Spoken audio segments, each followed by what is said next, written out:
Hello, greetings, and welcome to yet another issue of Sentinel Comics Live.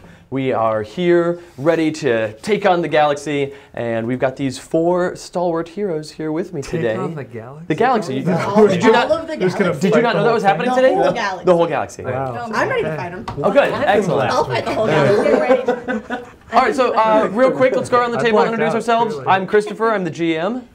I'm Adam. I'm going to be playing Starblight. Excellent. Awesome guy with a space sword. I'm Ray. I'm playing Stella Nova, the alluring mistress of the galaxy. I'm taking on the galaxy. You took out the galaxy.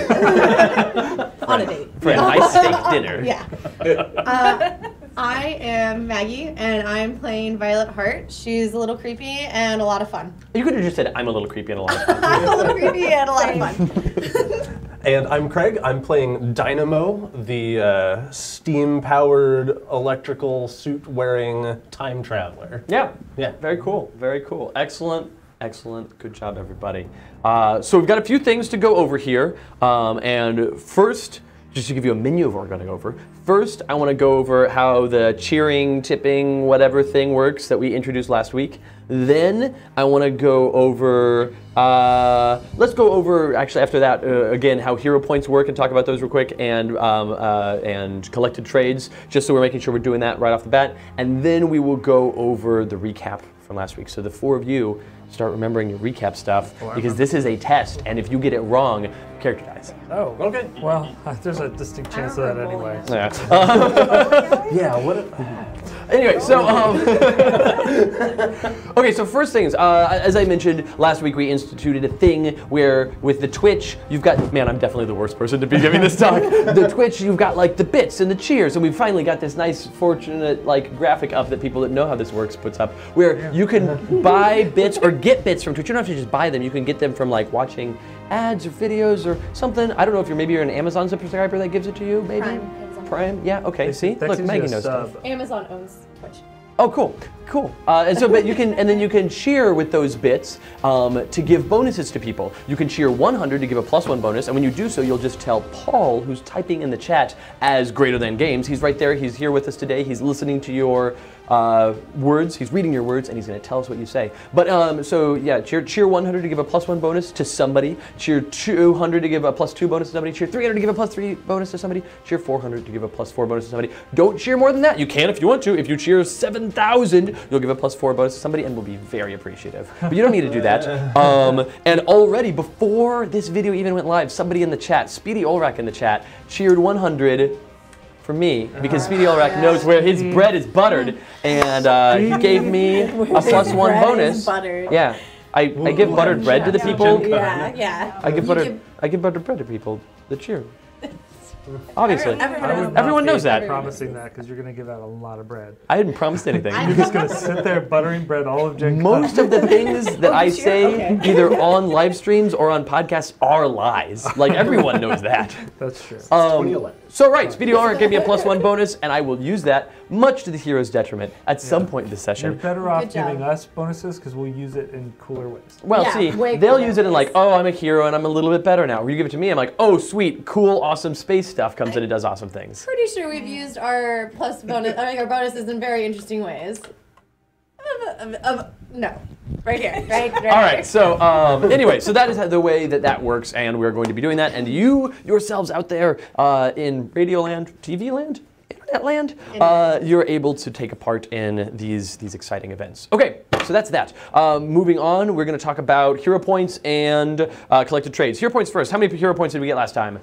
4. We got more than ever before. Got really close. 4 of them. That's good. That's good. Close to max. That's great. So that means you each have 4 points. So erase any of your bonuses from last week. Those are gone. Any of the bonuses you didn't use. You had bonuses last week. Some of you used them. Some of you didn't.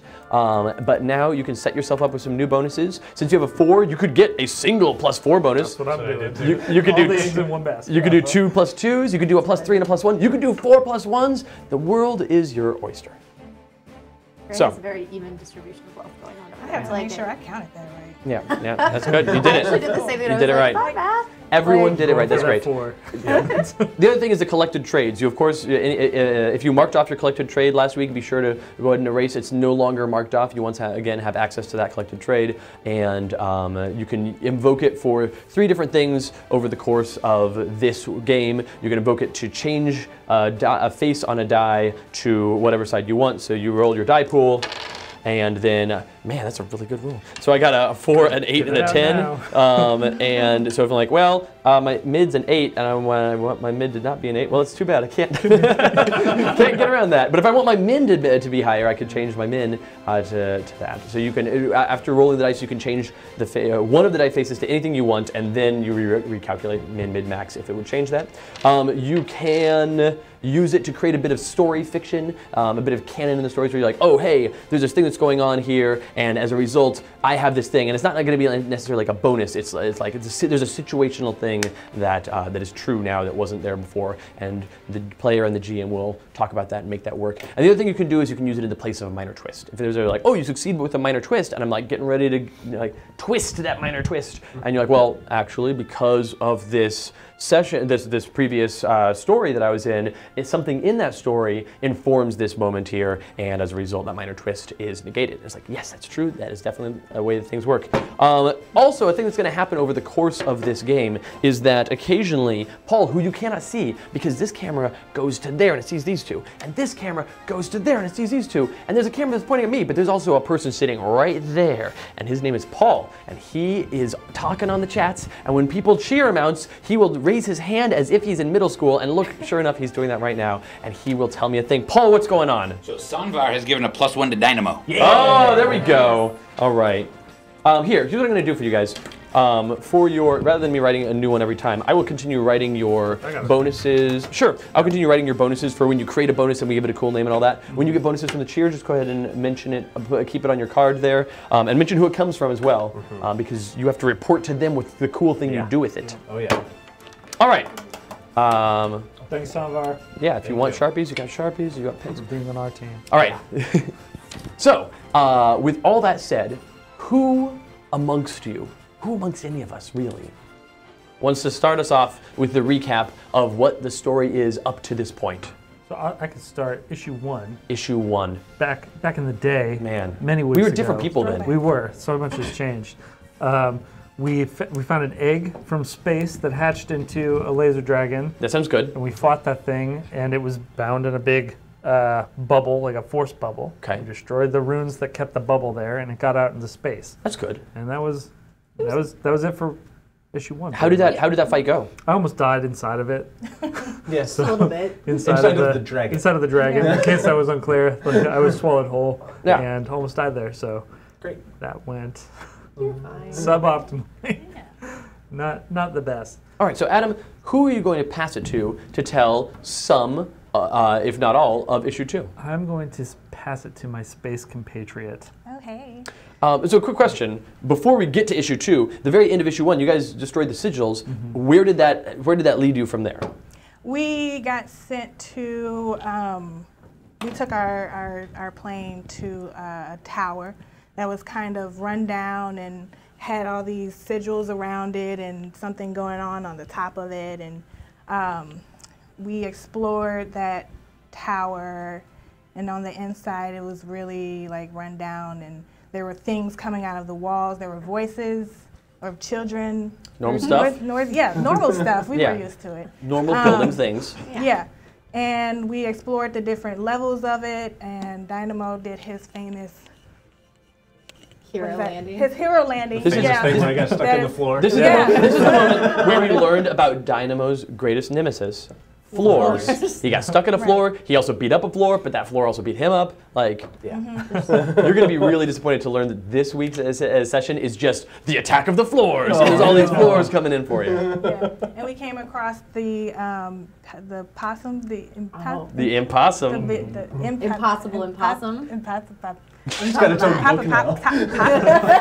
Oh yeah, we're on to Impossible Impossible number 27. Like, and then we came across these Creepy teenagers. these group of not people. teenagers. Oh, wow. Everyone's a teenager. Their names? They're gods, though. Yeah. Yeah, it was You met Tear. yeah. That one with the horrible voice. Stygian. I love the voice. Stygian. Oh, I hate that voice. Yeah. So, an inductor. Yeah, Inductor, Yeah. who is, I don't know if you can see the art of her, not really. Nope, not at all in the live stream. Yeah, She's on the wall right she's above on the the wall. Muerto art Oh, that's yeah. there, but She's we're still messing with super camera long, angles, yeah. so Yeah. no worries. It's a good spoiler for nothing, you'll never see it. But yeah. And then we came across the amulet that was in the box, and we realized that it was very powerful, but it was connected to some type of evil, or it had an evil face, and then it had a good face, like literally. Yeah. And we took the amulet and we escaped the building. I'm sorry, I should have been putting arts up this whole time. I've got arts of all these things. Let's see, to go back to issue 1, we've got up on the screen here, arts of the laser dragon egg, the laser dragon bursting out. Oh my gosh, there it is. There's a building. Oh. There's those creepy friends. Yeah. Oh, and the pepper genie. The Yeah. pepper The pepper genie. genie, who was lackluster, man. but still great. No, it's great. There's a reason that you forgot the pepperoni. Let's be honest. Sorry, Christopher. No, it's okay. It's fine. All right. Then you guys found this amulet, like you're talking about. That's cool. Yeah. Evil amulet. Great. Why don't you you find the amulet? Why don't you pass it on to Maggie? Since we only have you're at the end of issue 2. There's still a little bit of issue 2 stuff, and then there's some issue 3 stuff. And then I know that Craig was hoping to finish off issue 3. So what happens? You guys get this amulet. We get this amulet. You eat it. We eat it. Very tasty, delicious, full of evil. Love Yeah. it. No, so we didn't eat it. How'd you get off the building, and how were you feeling at the time? So I got very badly injured by the impossible opossum, and Craig had to carry me out. I didn't. Dynamo did. Dynamo did. I'm sorry. Dynamo had to carry Craig me came out. in. The community manager of Garden of the Games came in. What are you doing here? So Dynamo had to carry me out on his shoulder, and he did a very cool hero slide down the building with his power suit. Yeah. And he got to the bottom, and I was still like pretty much out of it until the beginning of the next issue, which was issue 3. Yeah. So going into issue 3, I came to and was like, that amulet's like really evil. Yeah. It's full of bad juju, and me and so Violet Heart and Stella Nova went and tried to like remove what was around it, and we were successful. Nice. We did some powerful stuff in my special magic room inside of my plane, and then we totally wrecked the plane. Aww. It's gone. It's okay. Lots of money. New plane coming. Already ordered. Already ordered. It's amazing what you can do from space. You just get them in bulk as it is. Yeah.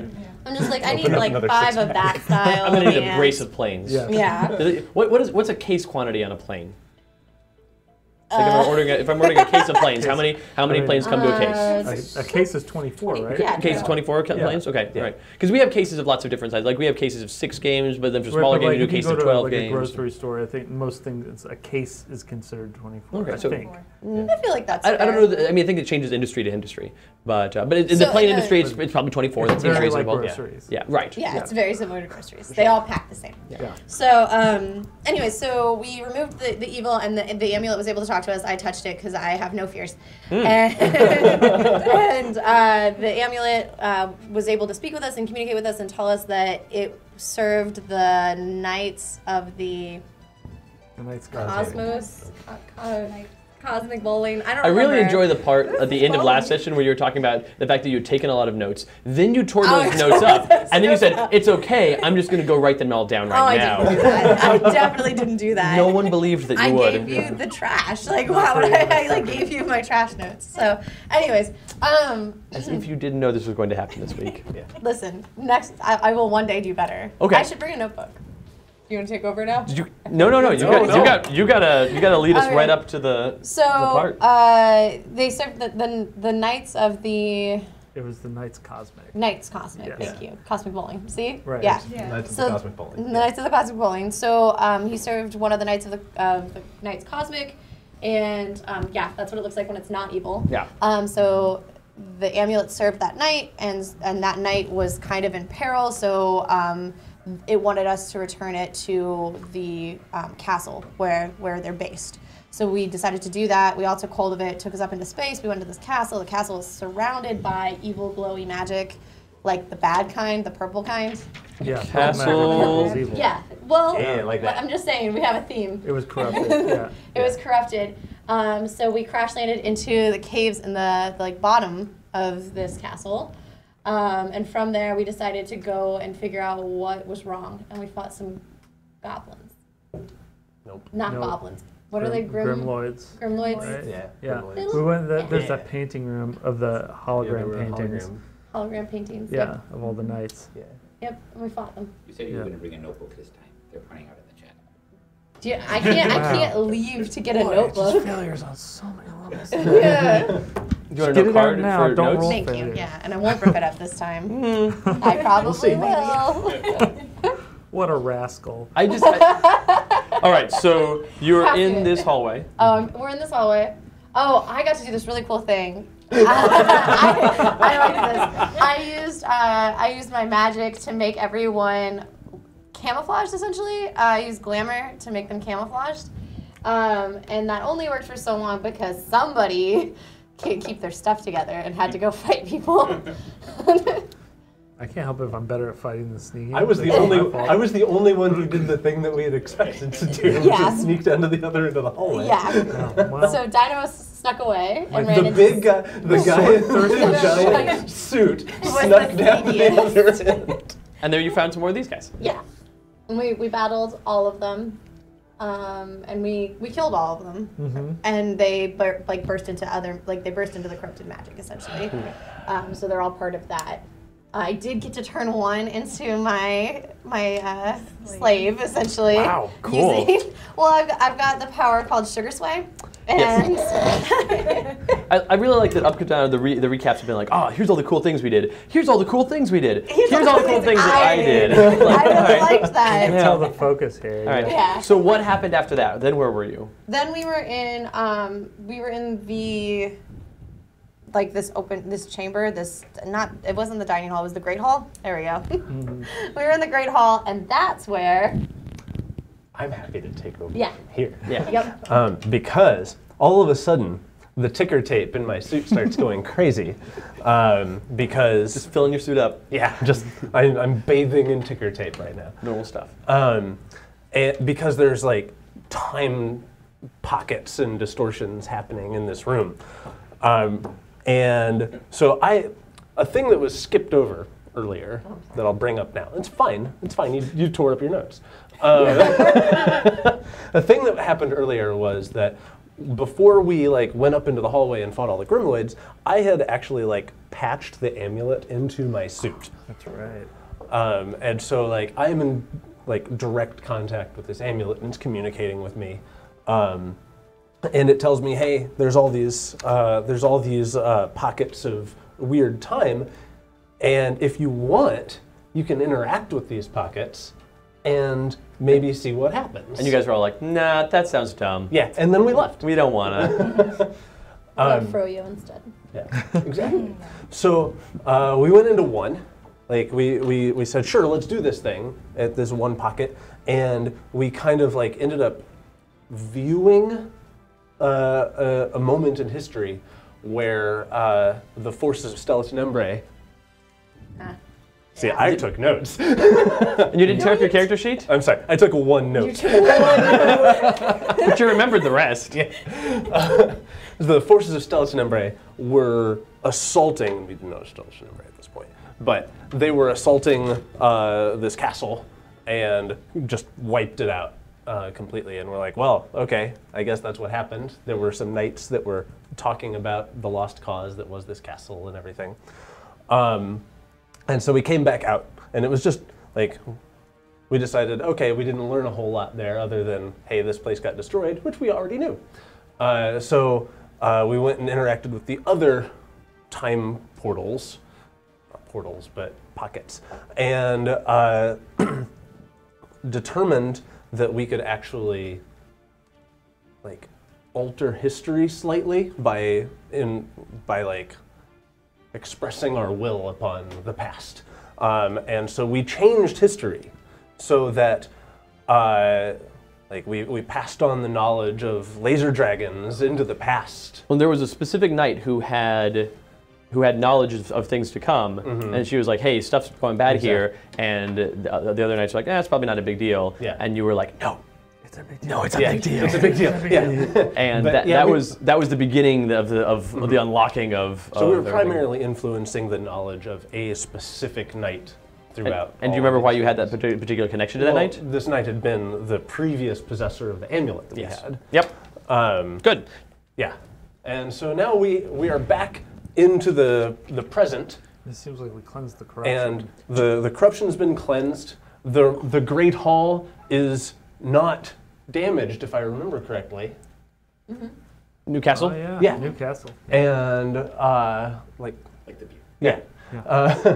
And we have the amulets like, hey, why don't we go try out this new weapon that apparently still exists from times past. Yeah.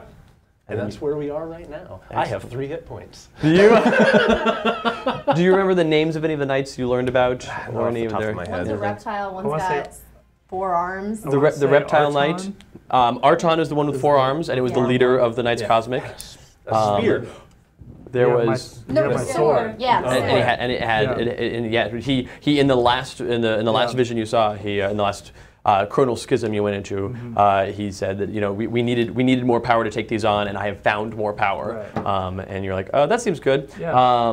And I have more power. That's the reptilian one is the one that was the bearer of the amulet that Dynamo now has, and that was Sir Narienda. Narienda, that's And then in the first scene, in the temporally most early scene, not the first one you saw, which was the last of them in order, but the first one you saw, there was also another knight who I wrote about somewhere that died to the laser dragons. He was the big furry knight. Yeah. And then there was Sir Vortigern, that was the insectoid one, that was the leader of the military forces. So yeah. They got lots of computers now. Yeah. they do And have then lots the of amulet computers. also last time was like, don't you want your steeds? Yeah. Your Oh, chargers. that's Chargers. Your And chargers. said, hey, Chargers. because you were like, Yeah. they're like, because the very last thing that happened in last session was Yeah. you saw on the computer screens the warning that a nearby planet was Yeah. under attack from Laser Laser dragon. dragon. the Right. laser dragon, Yeah. just the one laser dragon, the Big one one, laser, but like a real big one. yeah, Like super mega big. right. Oh, yeah. And like much larger than the one that you've dealt with on Earth. Sounds big. And the so yeah, there's a nearby one that's under attack, and it's like, great, we've got this laser dragon. We know how to deal with these. You're going to need the lance ship from the lake, and you're like, sweet, great. We'll go down to the lake to get the lance ship. And then it's like, why are you going down to the lake that way? You should go through these tubes that are at the front of the Great Hall and get your chargers. And you're like, you're right, Yeah. naturally. Clearly. There we Let's do go. it. Right. All right. Okay. So, what do you want to do? I bet we go in the tubes. I want to kind of focus myself first, and I'm feeling very inspired by the way that this Sure. this place has been. If you're about to try to make Cleansed? a boost for yourself, I'm not going to let you. Oh, really? Yeah, no, because you are a while before the next scene, and you Okay. can't be like, I'm going to make a boost for a scene that's going to happen in like Okay, I thought 20 it was gonna minutes be time. The same scene. No. Okay. No. Very well. Yeah, no. Like it was like Adam's preparing to make himself a boost to go I into sure combat. was. That's not a thing. All right. Very, very rarely will you be able to make like a boost before going into combat. If you're like, oh, Okay. there's bad guys around that corner, I'm looking at the bad guys, I'm gonna real quick make a boost and then go out there and do that. Great, sure. Okay. But if you're like, we'll probably fight something in like 20 minutes or so. I wanted to make No. myself I'm gonna ready, get but inspired. Yeah. very well, very well. I would Okay. really like to patch myself up a little bit. Sure. As I have 3 health. Sure. The amulets, like, just jump in the tube. Oh. It'll heal us. Let's do it. Let's do it. Let's Okay. do it. And I I'll trust fit you. in the tube in my suit and everything. Probably. The big furry knight did. It was bigger than the Dynamo suit. Okay, great. All right. We're sliding down. I guess.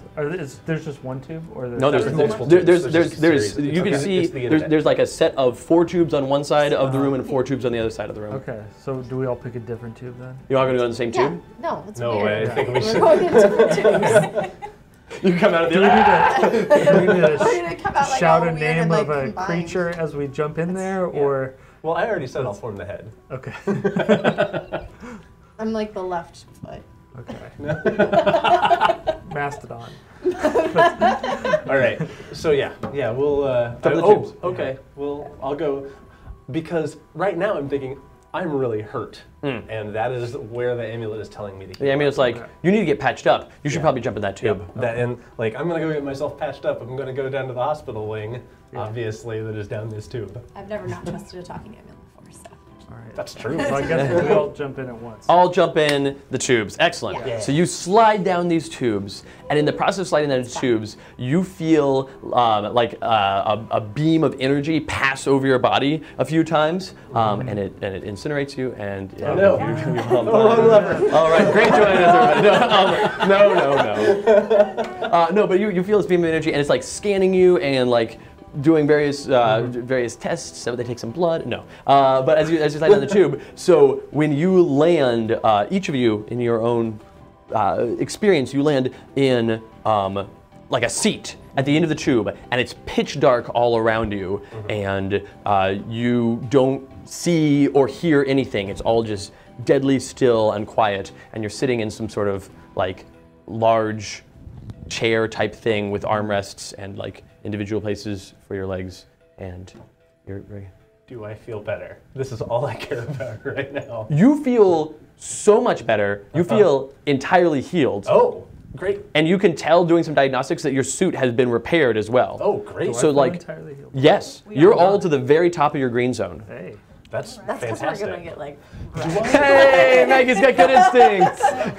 Do I know what happened along the way to heal me? Like specifically, because like this is really interesting. It's really tech to me. notable, right? Yeah. It's somehow there's some sort of reparative cosmic technology here that was able to stitch you and your suit back together, but not to each other. That's my character immensely. But like the process of that, these are whatever the emergency tech in this was meant to like have a person ready for battle by the time they get out of it. Okay. And it's pretty cool. Definitely warrants some future study. Yeah. Probably not right now, but I mean maybe go. You want to go back up? You want to climb We'll back see up? if I end up with any minor twists. I'm gonna like feel around. As you reach out with your hands, you feel like that in front of your hands there's a couple of like Y-shaped yolks that you reach your hands into that have circles around them, and as you touch them, a whole bank of lights light up in front of you. And at first you're just looking at like a bunch of digital displays that are all flashing different lights, and they quickly coalesce into a view of the into a view of this cave. Okay. And you're like, oh, I'm looking out into a screen of this cave. Okay. And if any of the rest of you move forward or move around, and any movement within this place where you are turns the screen in front of you into a live feed, presumably, of this cave. So has this lit up the cockpit at all? No. Cockpit? God, this is very presumptuous. There's a handle. I'm in a seat. There's a screen. He's Right. master. He knows how to do this stuff. It's true. It's true. I do. So yeah, various things have lit up, and in fact, you're able to see a diagnostics display to your right that shows you what it is that you're looking at. What I'm sitting in. What you're sitting in. What you're sitting in, Okay. and what it's looking out on. Okay. What am I sitting in? You're sitting. So here, let's see. There you go. You're sitting in a device, a large machine, a charger that looks like this. Hey, all right. And it's got your blight matrix lines across it. It is entirely. It is built. It is generated by this castle for you specifically. Oh wow. It allows you to use your abilities as an extension, but as an extension of yourself. This is an extension of you out in space.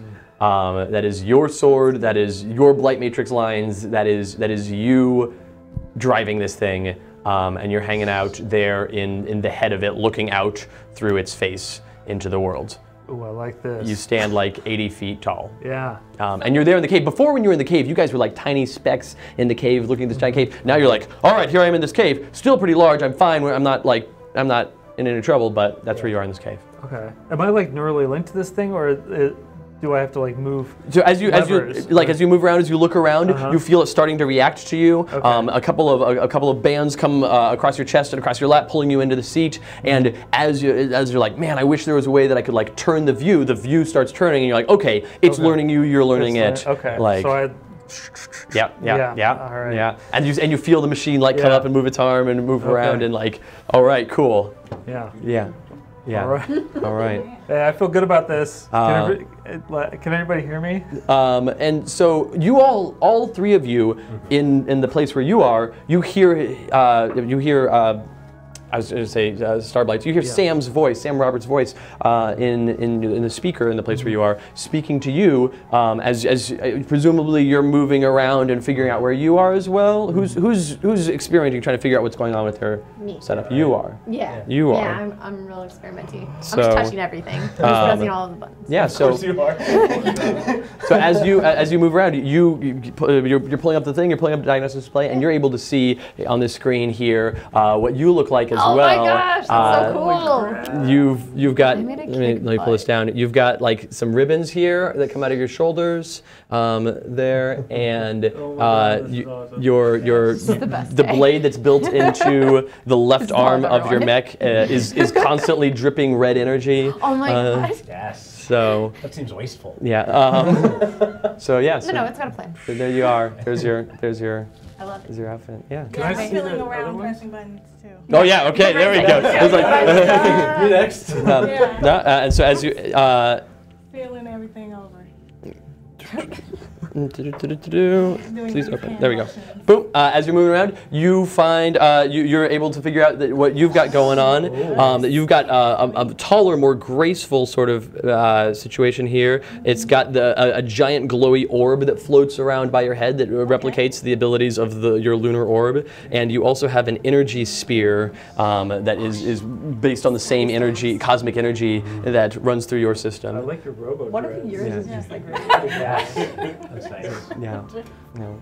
So. I assume that I've been taking readings this entire time within my own suit. Yeah, you're in the Dynamo suit. You're standing there. You're about this tall. There's all these giant mechs around you, and you're like, yeah, we've all got suits now. And they're like, yeah. And You got a suit too. You already had a suit. Yeah, you go to the tube and you're like, oh, we'll heal you to full, but you've already got a suit. Yeah, You're good to go. exactly. All right, so what do you guys want to do? But yeah, for serious, like I have to know what's going on. I'm a super curious person. Yeah, anyway. So right. like I honestly, before I would do anything, I would probably look at my own suit's readouts. Sure. And your suit is like, hey, the suit that you've built has been like the place where you're sitting now, where your suit is sitting that you're inside of. The suit has been plugged into a bunch of ports. That the same sort of mechanisms that allow you to use your suit and move your suit and be able to be stronger than you normally should be able to have been plugged into this other suit. So the relays and stuff that you're used to using are just augmented to a degree that it far surpasses anything you're used to. So rather than feeling like I'm in a cockpit, I just kind of feel like I'm in my suit. You feel like you're in your suit, but the capabilities of your suit are far beyond what they've ever been before. Great. To the point that within your suit, you're able to look around and you see this like diagnostics readout thing of the suit that you're in, and it shows you a bunch of really valuable information about the look of your suit. Yeah. Nice. Wow. Oh, that's fantastic. God, I'm all about this. These are so cool. Do we see each other? Can we see each other right now? As you continue looking around and moving around and getting used to it, you see each other's suits all standing there, looking great, being awesome, looking cool. You look so neat. I feel myself going like. Yeah, Just like stabby stabs. Yeah. Right? People are very impressed with the suits. like this is the whole session. Is we're just gonna spend the next 3 hours. It took 2 hours Look just around this. like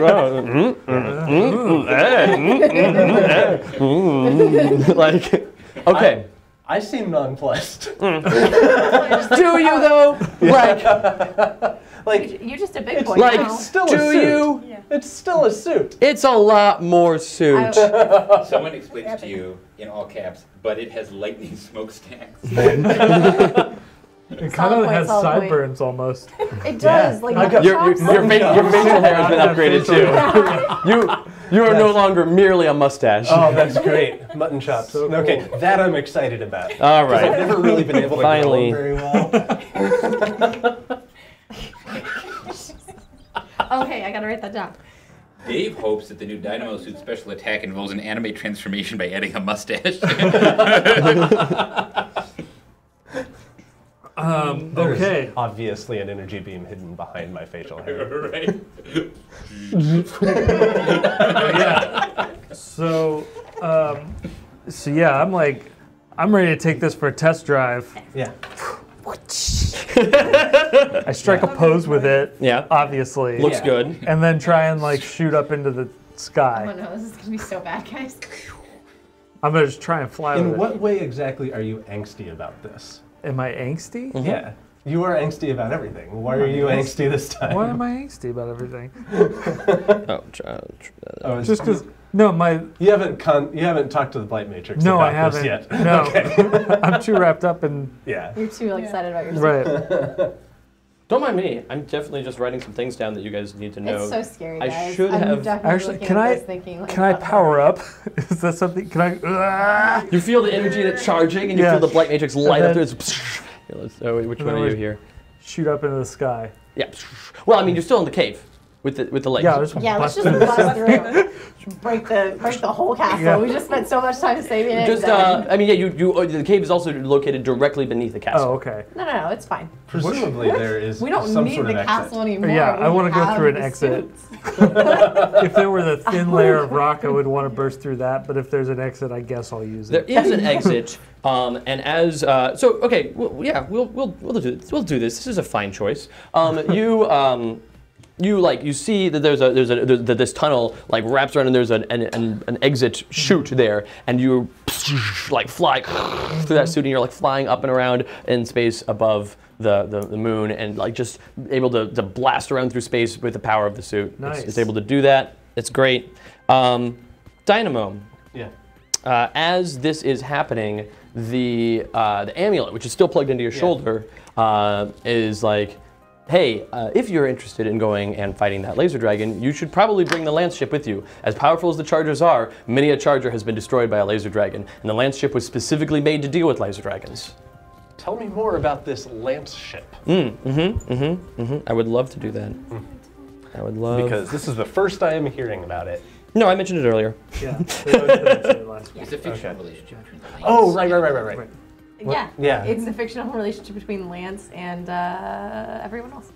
So It's our late ship. the situation, Adam and I have talked about ships enough Yeah. in the last we just put out an episode of the Lotus page all about true. that. So It's true. the other thing is, as you guys are looking at your diagnostics, you're like, oh shoot, this ship is able to handle a ton more punishment Oh, that's than anything you've really interacted with before. Those are your health totals. Nice. Those are your green, yellow, and red zones for your while you're in the ship. If the ship is destroyed, the ship it exits the red zone. It is destroyed, and you will have a chance to escape depending on how it was destroyed and what you did leading up to that destruction. It has some ejection protocols, but you could, like, if you're like, I'm going to fly it into the center of a sun. Well, you probably also die. But there are other options. Can't So. survive center of sun. Thank you for taking notes, Adam. I've already named. So many notes. Says right there, all caps, don't rip up. Don't rip up. Is the note that Maggie has taken is don't I've rip named up. this suit because I have my suit is the Dynamo suit. Yeah. And like I need to keep it distinct if I'm talking about these things. So this is I'm now in my reactor suit. The Dynamo reactor. Yeah. Dynamo. Benjamin Biltmore. Dynamo. Dynamo reactor. Just reactor. Oh, there's reactor. Yeah. Okay. Yep. All right. And yes, feel free to name your chargers. These are your chargers. Dang, I need a name for that. You're All right. welcome. That's fine. So you've got so you have the reactor charger. That's great. That's Yep. great. Some of you, as Paul and I were talking about during the GM prep session, you might have a USB-C charger. Oh, I'll take that. Okay. If you want to have a dumb name for your charger, that is your Kidding, I'm choice. just kidding. I don't know. Who can say? So Honestly. so Dynamo. Yeah. Benjamin Biltmore. You're hanging out there in the cave with the lake. Yeah. And you're like, yeah, give me this lance chip. That sounds great. I want that thing. And the amulet's like, hey, you just need to call up the lance chip protocol, and it'll deploy here into the cave. Okay. Tell me what dance moves I need to do to summon this ship. You're gonna have to do like a, and then like a spin, and then like some ribbons, and. Or you could just say, yes, amulet, interact with the lance ship protocol. Ship button. So you're here in the cave. The cave looks like this, beautiful. You can see what a lovely cave. And as you're standing there in the cave, you see roaring up out of the water in the cave a hand, a massive silver hand holding a golden ship. And the amulet is like, so that's the lance ship. There you go. I did not have a sense of the scale of this cavern in the last session. Yeah, me too. You guys are super tiny in it, and the light that kind of comes from far away down there at the end, that you can see there's kind of the hall that goes to the light. That's the hole that Starblight just flew out through. Yeah. But here in this cave, right here in this cave, that hand. So that hand is probably 3 times as tall as the reactor charger. So that gives you an idea, and that's from fingertips to where it exits the water. That gives you an idea of how tiny you as people would be in this room. Yeah. But this lance ship, you're looking at it, it's big, it's cool. You could not fit in it in the charger. And the amulet says, which of you wants to wield the lance ship, and how do you want it to command the lance ship? Autopilot, so you don't have to actually get in it. What are the options? Well, lance ships are usually used by knights cosmic, by they themselves staying in their charger to fight, but then they would take their amulet and plug it into a lance ship to drive the lance ship. That way, the knight and the lance ship and the knight and their amulet could fight together. It's in fact how Sir Nerienda and I got to be separated in the final fight against a laser dragon. Starblight. Yo.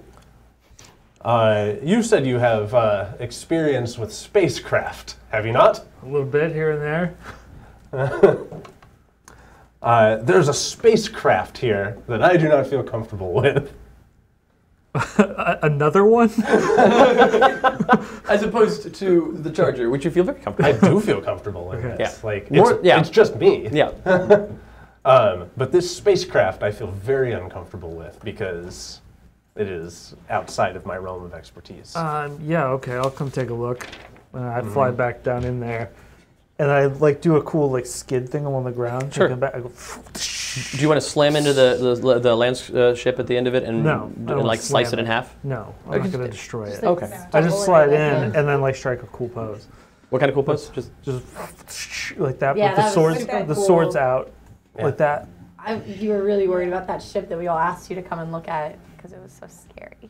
I don't know why you would ever. You look worried. cool. You look great. I look really awesome. So you arrive there, and you can all see the lance ship that everyone else here is looking at. That's a big hand. Yeah, it is a big hand. That is a very large hand. Yeah. Perhaps I understated how uncomfortable I feel with this spacecraft. Okay. Hey, ship. I'm trying to talk to the ship. You don't hear anything. Yeah, there's not every piece of cosmic technology is going to have a voice in your head. Okay. I mean, a lot do, clearly. It's it happens a lot. Try. Right, no. Enough of them have. Yeah, no, it's fair. That I try it. I'm only going to run so many AI personalities over the course of this Anyway, I'm RPG. going to disconnect you and hand you to another individual who will be better able to wield you. It has been a pleasure making your acquaintance, Mr. Builtborn. Yeah.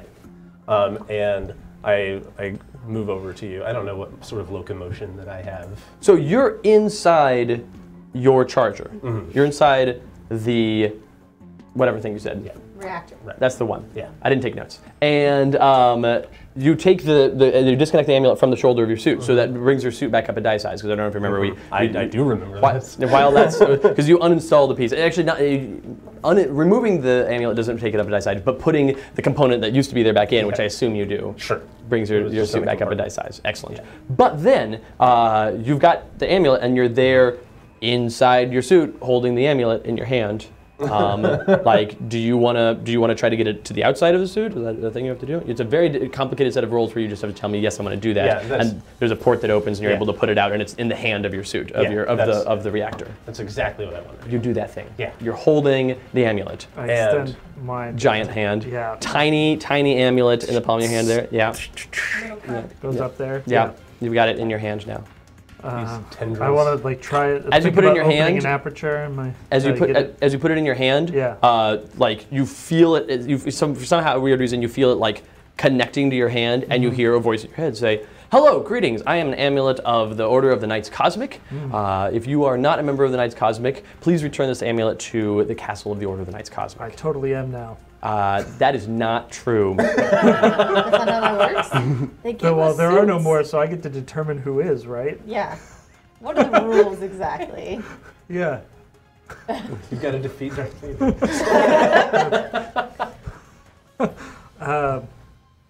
My friend just gave you to me. Oh, Sir Biltmore, yes. He, Right. he said that you would be able to equip me into the lance ship. Sure. Yeah. What do I do? Just open up the command of the lance ship cockpit to open up, and there'll be an interface panel that is intended for a knight's or amulet to be slotted into it. Okay. I go up to that ship.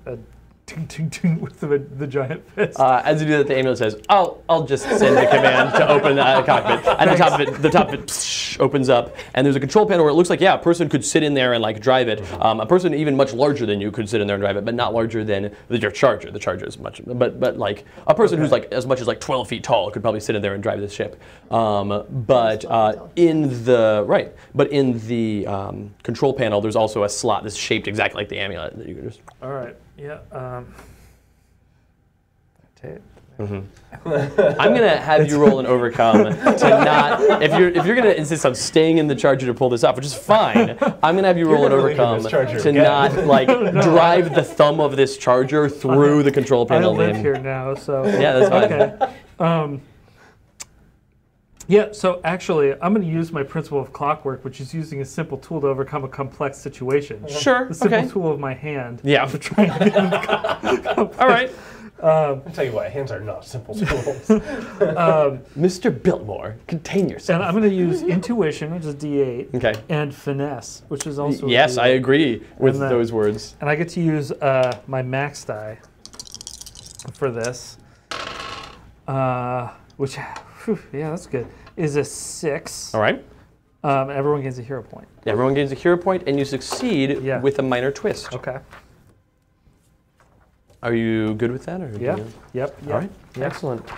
That's fantastic. So as you, in fact, you don't even need to invoke it for me. I've got your character sheet right here. You invoked the principle of clockwork, but Yeah. you forgot about the principle of whispers. The minor twist question being, how did the voice in your head just distract you? And as you are doing this, you've been having a great time. You've been Yeah. enjoying this castle. You went back in time. I love it. The light matrix has been awfully quiet for quite a while. And as you are releasing the amulet, a voice in your head says, "No!" And there's, you managed to do it. You managed to release it and get it in there. But there's a part of you that is deep inside you that desperately did not want you to let go of that amulet. Forgot about you. Just for a second, a blissful second, I forgot. You've lost the connection. Sorry. You will be. Oh God. This guy. Okay. Do I know what ramifications that has at all, or? For now, we're just no. Okay. For now, no. All right. For later, sure. All right. How do I feel in terms of communicating with this thing now? As you plug it into the ship, Yeah. all four of you hear a voice that is familiar to many of you come across the speakers of your charger saying, "Greetings, I am the knight, I am the amulet of the knight Sir Nerienda, and I will be piloting the lance ship. Would you like to go and fight a laser dragon?" Yeah, let's do it. Yeah, I live for that. Yeah, all right. Excellent. Your life has been pretty empty up to here then, I assume. Yeah. Well, look, I have a grudge, and I have a lot better equipped to deal with this now, I feel. So, So yeah, I'm gonna go charging into space. Excellent. I Excellent. kind of feel like I'm caught up in this a little bit, and Okay. I might not actually have a whole lot of choice in the matter right now. But I'm kind of used to just kind of relinquishing myself to the winds of time. I mean, that's true. So yeah, sure. I mean, you have options. You've got this charger now. You could probably go do something else. But so yeah, there is a nearby system, and as you guys are like heading out of the cave, you're getting a bunch of information on your screens, and a message from the lance ship, from the amulet in the lance ship, is sent to you and says, "Hey, I can essentially program your ships to auto make the jump to the system where the laser dragon was attacking based on the information we saw in the Great Hall, and we can begin the assault. I can give you a bunch of any readings we have from the sensor relays that we have that were paying attention to this laser dragon. In the meanwhile, if you'd like." When you say jump, please explain. You remember how you went from your planet to this castle? Mm-hmm. It's going to be like that. It's going to be like that. Okay. That's it. It's that. Do we get a cool catchphrase we can all say in unison, or? I mean, Can you think of you one? could. That's up to you. Yeah. If you, You're not we'll Knights of the workshop. Order Radiant. You're what I have to work with here, and I'm doing the best I can. did you but just change the name of them? Knights of the Order. Cosmic. Knights of the Order Cosmic. Sorry, you're not Knights of the Order Cosmic. You're not. You could We're be not- Knights of the Order Radiant. No, you can't. Knights of the Order Poison. Yeah, there you go. Knights of the Order Fire. Knights of the Order, you're Knights of the Order Infernal. At least one of you is. What? All right, Knights of the Order Melee. What are you guys gonna do? Well, let's become Knights of Order Projectile. Yeah, I'm all about it. Yeah, let's do sure. the jump. All right, so you guys. Just jump. So yeah, you fly out of the cave tunnel, and you're all flying out above the castle, and you begin a similar sort of like blur through space, seeing space kind of bend around you as you do. As you go, the amulet starts relaying information to you from the screens in the Great Hall about this laser dragon. Laser dragons have a pretty accelerated growth cycle from the time that they're born until the time they're fully mature. This one seems to be kind of like a young adult status based on the size that you guys saw on the screens. Is this the one we fought before? It is for them to grow from the size of the one that you fought before to the size of this one now, which is significantly larger. They have to consume material from planets. The way that they grow is by eating planets. And this one, there's enough energy radiating off of this one that can be read that is like, oh yeah, this one has recently consumed a matter of at least 3 different planets on its way here, and it can kind of trace its trajectory through space back to the solar system where you came from. So this is almost certainly the laser dragon that you guys let loose on the galaxy, and it's destroyed 3 planets since you've seen it last. So strong work, team. Okay. One of them was an Earth, so I mean that's a win. Didn't circle back around. Sounds like we're doing our job. Yeah. Race or Stella Nova's not, but that's fine. Wow. All planets matter. Oh no. So I want to. Yeah, I'm gonna attack this thing. All right, so I'm you gonna go for it. I'm gonna like shout, "Hey, D-bag, remember me?" Ooh. D stands for dragon. Right. Dragon bag. Dragon bag. All right, so as you snap back into regular movement through space, and you're far enough away from the laser dragon that you could see it. You could see the planet. You could see the moon that's orbiting around this planet. As you enter reality, the amulet gives you a bunch of additional information. Okay. It says this planet, the dragon. Where did I put? Oh, I put it over here. Whoop. I've got all my delightful notes that are very well crafted. This is what we do on Tuesday mornings. Yeah, but anyway, the dragon is currently attacking a planet called Tarvalis. It is a somewhat populated planet with 0.9 billion Tarvalans living on it. It is in the process of recovering from terrible things that happened to it in the past, but it's here and it's under attack. Do you personally? No. Okay. Starblight It is under attack from this laser dragon, and the people on it are all in danger. Additionally, the laser and the amulet seems shocked as the laser dragon turns and it looks at you, and then on its way towards you, it turns and like spins about and flies directly at you through the moon of this planet. Okay. Okay. This worries me. Yeah. So this is the laser dragon flying through a moon straight at you. This worries me too. Thank you for voicing it. So that's what's going on. All right. Well then,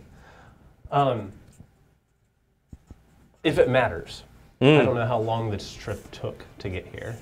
Minutes, not hours. I was using all of that time to like research what was going on with this charger, and so I know my way around this charger now. That was my focus. Sure. Yes. You wear the charger like a second skin. Every time any of you do anything within your chargers, when you move, when you think a command, it gets a little bit easier, a little bit smoother. The charger is learning how you operate just as you are learning how it operates. Yeah. I only mentioned that for boosts in this combat potentially. Sure. I don't see how that could possibly come up, but that's fine. Okay, so yes, you are in Tarvalan space, above the planet of Tarvalis, and there is a laser dragon. There's a bunch of lunar shrapnel now. As this moon is destroyed, it has now created this very fresh asteroid field, and as anyone will tell you, a fresh asteroid field is the most dangerous. It's the tastiest. Just the freshest. It's where you get the best flavors. Oh, It's sharp. It's delicious. Yeah. Yes. But also highly dangerous. So you've got this brand new asteroid field that probably isn't going to be a problem. Don't worry about it. The gravity well of the planet, as you begin to like fly around, as you fly towards the laser dragon, you feel the gravity well of the planet kind of pulls at you a little bit. And there's a good amount of space junk that's just kind of in orbit around this planet. Clearly, this planet used to be much more populated. The amulet was able to tell you that, and that there was a sign that this planet was a pretty strong and vibrant, advanced civilization, and it is not that anymore. It has been driven back, and so with that comes a lot of downsides from in the near space around Tarvalis. But enough sightseeing and tourism. You guys have a laser dragon. So I'm telling y'all what my primary focus is to start off. Like, I am a protector first and foremost, and there is debris hurtling toward this planet. That is... We'll have fun with that. I'm here for the battle. That is definitely a true thing. That is the thing you're aware of. Leave this guy to me. Done. See ya. And the laser dragon... right, yeah, there we go. I think I'm way more awesome than I am, probably. I'm really going to regret this, but... Excellent. I've got a bet for you. So great. So do you want to lead us off? You say you were describing it in action, and I interrupted your action to casually fly through a moon. Don't worry about it. Fine. Yeah. So... I shout my taunt. Yeah, which is the dragon bag. Right. Yeah. Hey, dragon bag. Right. Right. Or D-bag for short. Baggin. Right, baggin. So what I'm gonna do is I'm gonna zoom in there and I'm gonna like sort of land on one of the asteroids and jump off of it. Sure, just using it as a stepping stone. Yeah, just go like, love it. But in doing this, I also want to charge my suit up with infernal energy as I'm attacking. Of course you do. So I'm going to take a basic attack, but I'm going to do it as a risky action. Okay. So I'm going to boost myself with the same die. With the same, yeah. That is exactly correct. Right. So you're going to do this as a risky action. You'll get an attack and a boost both out of your mid die, and then we'll talk about twists afterwards. Nice. Okay, so I'm going to use, because I'm like just charging headlong, I'm going to use flight. And so I want you all to understand the way your chargers work. Your dice are the same. Your status dice, your power dice, your qualities. I've given you new health ranges, so you have those things. Yeah. But you were not on the level of the laser dragon before, and now you feel like you are. This laser dragon is still way bigger. It's longer from tip to tail than any 2 or 3 of you put together. It just flew through a moon. Right. Yeah. But the scale is much closer than when you were tiny little peoples, and it was a smaller dragon than it is now. Yeah. So everyone's grown up a little. Also, Paul has this thing to tell us. Yeah. So Sunvar gives a +1 to Starblight. Hey. So you're gonna. So this is. So Sanvar's giving you this extra. You're like, where am I getting this boost of infernal energy? That's infernal Sanvar energy. Right. Yeah. So I try to do it of my own volition, but for some reason it gets more carried away, and the lines just go around there. Yeah. You feel like you're like a power hound. Yeah. As you go through this process. Yeah. Yes. 2,000. So yeah. Max. I'm using. That's how much energy. I'm using flight. I'm using close combat because I'm ramming right into it. And then D6 is my status die. I love it. That green. Let's do this. Hey, there's 6 is my mid. And you can make it a 7. You make it a 7 because of the power hound. Yep. So. All right. So that is a +2.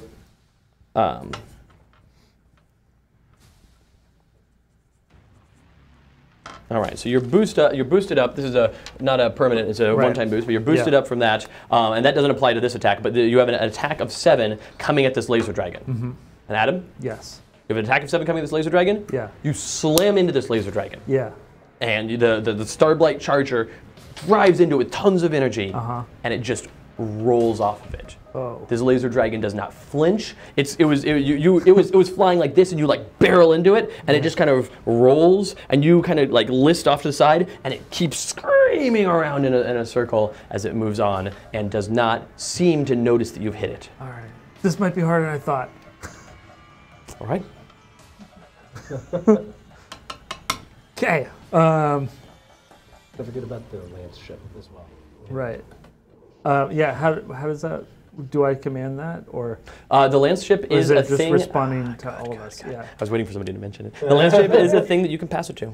Okay. And you would have to tell it what you. Well, I mean, you can talk to it at any point in time, but the lance ship is an available thing that you can. Okay. You can chat with. Yeah. Let's pass it to the lance ship. Lance ship, kill this bleep.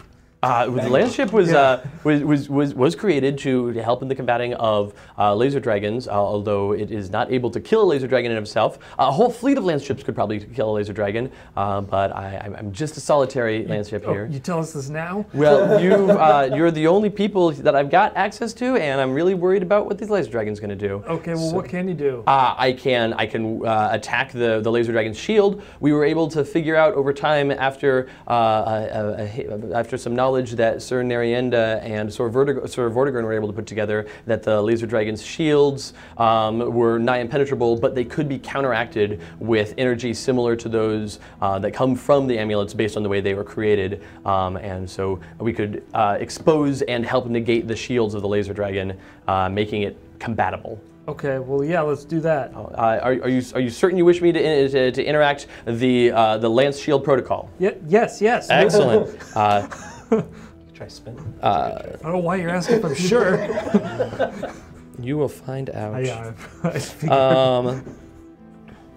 So, let me get more different laser dragons. Where we got? Oh, that's when the 3 other laser dragons come from. So the laser dragon still has this delightful shield where it's got its wings kind of like, as it's moving around through space, it wraps its wings around itself, and it's got this impenetrable shield. And the lance ship that was flying around with the three of you, because you charged forward, the lance ship turns and points at the laser dragon, and you all hear a voice in your heads, and it says, "It has been a pleasure meeting and working with all of you." And then the lance ship engages its energy, its engines, and it blasts full speed and drives into the laser dragon's shield, cracking the shield, and there's like a spider web of energy across the entire shield's surface, and you can see where the shield kind of fits together now and how it works. But as that happens, the lance ship obliterates itself on the energy of the laser dragon's shield. Sacrifice the because it was technically AI, so it's fine. Cool. Yeah. Cool. Definitely going to send you guys to the living robot planet next so you can see how much of a heartless monster you are. That's fine. Didn't really see that coming. What did you do? I think I broke it. All right, so the laser dragon, so you now know about the laser dragon shield challenge. The laser dragon shield has been exposed and it has been damaged. So the two-part challenge of exposing vulnerability on the laser dragon's shield it exists now. So that is a challenge that can be undertaken, and that is awesome. I think you should use your orb because you can. I have a plan for my orb. Yeah, because I'm thinking. So you've passed it to the laser, you've passed it to the lance ship. Yes. The laser shield isn't a thing that's gonna. It's not a passable actor. It is just a challenge that's gonna hang out there. Hold on. Before you pass it to the lance ship, you had a minor twist. I did. You got your boost. You got your attack. Yes. And the fact that I was like, oh right, and then I told him a bad thing, which was the attack was negated. Yeah. But that wasn't the minor twist. That was just the fact that the shield still existed. Right. Yeah. I couldn't do anything. Right. You had a minor twist. We needed to enact that. Do you have one, or can I turn to my environment that I wrote up this morning? Go to the environment. Oh, delightful. Yeah, you did so much work on that. I did so much work. It would be a shame. Right. So after, like I mentioned this. So the laser dragon, you hit the laser dragon and you kind of skidded off, and it kept like going around in an arc. And as it went on in an arc, it dips down towards the planet, and there is a ring of there's like a ring of large panel satellites there hovering over a certain part of the planet that are harvesting solar energy and beaming it down to the surface. And you have some readouts that are like, oh yeah, this is one of the ways that people on the surface are still like able to get power and energy on their planet. And the laser dragon swoops down and devours a series of these panels, just snaps them up as it goes, and it seems to be empowered by this energy. Okay. So it's gonna get the environment dice pool, and it's gonna roll it and boost. Boop. So that's the environment die pool, and the mid's a 6. So the laser dragon has well, here, laser dragon has a +2 from devouring all that energy. All right. Nice. So anyway, that's the minor twist from the environment. I can enact that. Let me see. Shoop, shoop, shoop, shoop, shoop, shoop, shoop. Okay, great. There are still some of those solar arrays left. They're not all destroyed, but okay. So right. Then you passed it to the. So after you did this, as it was devouring these panels, the lance ship signed off and crashed into it, making you aware of the shield. What did you do? I think I broke it. Right, yeah. And then the shield, you're now aware of the shield, and the laser dragon seems enraged by this spidery shield, and it swings back towards the source of the lance ship, which is not you, it's the three of you. The three of you were like just where you came out of the jump. You were there, the lance ship was with you, he charged off. Great, cool, and the lance ship then launches this. It swings towards you, and it flies at you as fast as it did at the moon, and just kind of blasts through you, and makes a wing sweep attack as it does. So it rolls its status die. Yep, using Cosmic it's also D12, and it's going to use Lazarus for its quality, because this isn't ranged combat really, and it's not imposing. It's Lazarus. It's because it's attacking with its laser wings. So you all get attacked for 80 damage. Okay. You each take 80 damage, and I like that Craig says okay, which is fair. Well, okay, so this is a real question. It is. What kind of damage is it? Is it kinetic? Is it energy? It's physical damage. Okay, it's physical damage. The next question is, reducing that by 1 is dumb. Yes, yes. But don't you reduce it by 2 in the green zone? No, only by 1. Well, yeah, physical damage by 2 total because of 2 See, there you go. powers. 2. That's twice as good. You said it's dumb. I'm like, that's fine. You got twice as good as that. Does that scale? No, because the defenses that you have on the Dynamo suit don't extend to that degree to the whole thing. But like whenever you guys are going to be rolling, so all of your abilities, like those aren't scaled up. Okay. So your abilities aren't scaled up. Your attacks aren't going to be scaled up. Those numbers, Adam's 7 attack, very reasonable, very good, very true. Like that is fine. Okay. This is a different scale thing. There's 2 different scales we're working on right now, and it could not survive that attack that it just made. So I would still reduce it by 2? Okay. Yep. I'm fine with that. It's something. I take 78. Right. Yeah. Every little bit counts. Also, you each have a hindrance of -2 to your next action. This is just the 3 of them. Right? This is just the 3 of them. You manage. I'm fine. Right. You're feeling great. Yeah. No hinder for you. We're just like drifting in space, going like, ugh. Yeah. So that is the nonsense that happens there. You're in the yellow zone. Yeah. Excellent. Excellent. Very bottom of the green. Okay. You all weathered an attack of 80 points, and you were like, meh. I've had worse. All right. That is the laser dragon's turn, and sure enough, Tarball in space is going to advance. And so now we are going to pass it to Stella Nova. Okay. Stella Nova, you're out in space. You've got your sweet spear. You also have the lunar orb rotating around your head, glowing. You feel awesome. You look awesome.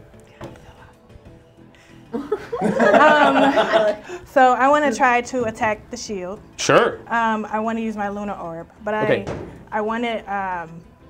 So are you attacking the shield, or are you overcoming the shield because it's a challenge? That thing? Right. Right. And so what is the overcome? Do you have a principle that matters here for this overcome? Charging headlong? I don't really see me charging. It depends on how you're doing it. Okay, You've got this sweet spear. Yeah, I wanted to use my spear to force my lunar orb into the laser shield. Sure. And have the orb kind of like take over the energy of the shield and try to dissolve it. Oh man, I tell you what, if I were working with Trevor in advance here, rather than that art of Stella Nova up there, I'd have this one. But it's too late for that. Trevor, just make it happen right now in the middle. No, don't do it. So I'm using my spear to make my orb like. Yeah, you're like driving the orb into the shield. So you're charging in headlong. You're not staying back at range. Normally you'd be like, I'm going to stay back in lunar orb, and you're like, no, I've got this thing, I've got the spear, I've got this lunar orb. I'm going in there. You're charging headlong into danger. Okay. Yes. So what does that mean? So I'm using my D10. Okay, so what is the ability? What does your ability say about charging headlong into danger? Overcome in a situation where you charge headlong into danger and use your max die. There you go. You and each of your allies gain a hero point. Cool. So now you tell me your power quality status, but you're going to use the max die of that roll, and you and each of your allies gets a hero point. So you're on to your second hero point already. All right, cool. All right. I have a D10 for my lunar orb. Magical lore is a D10. And then I am in. I don't know if this is magical lore. What about this is magic that you're doing here? Can I do that? I mean, so like the thing that you're doing is you've got this. You're riding this charger ship. Like magical lore is whenever you're doing like a magic spell or magic activity of some sort. Okay. This is you're flying in combat. You're using your suit. You're using your spear. You've got all this cosmic energy. You've got the lunar orb. I think you have some qualities that might be better suited for this situation than magical lore. Deep space knowledge? Deep space knowledge is perfect. You're fighting in deep space, wearing a deep space suit, fighting against a deep space entity. Yeah. All right. Deep space knowledge. It's even better than magical lore. Deep space knowledge is a D12. Use that thing. Okay. All right. Sweet. Use it. I am in the green zone, so I have a D6. All right. And use your max die. My max die. It's the one. Yeah. 5. All right, and that D6 is what pulls out the 5. The D12 rolls a 2. Good job, D12. Way to show up.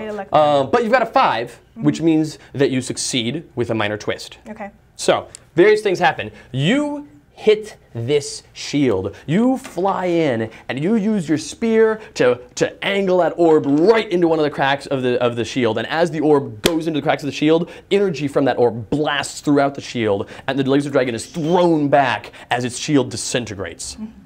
Nice. Three things happen. The last one's a minor twist, and that's what we'll talk about when we get there. The first thing that happens is the laser dragon's defenses are greatly reduced. The second, we'll talk about that. It's greatly reduced, and its defenses are part of who it is as a creature. It had a D12 status die. Now it has a D10 status die because you have reduced it down on its shield. Additionally, you've solved the shield, but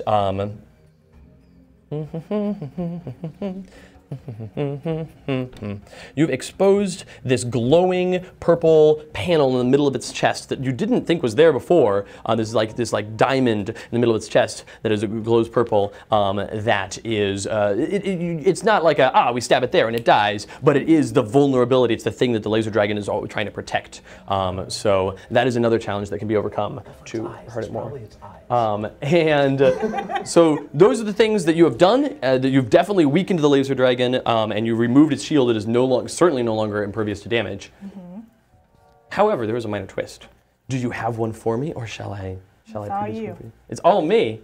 Delightful. So you invoked the principle of the indestructible for this.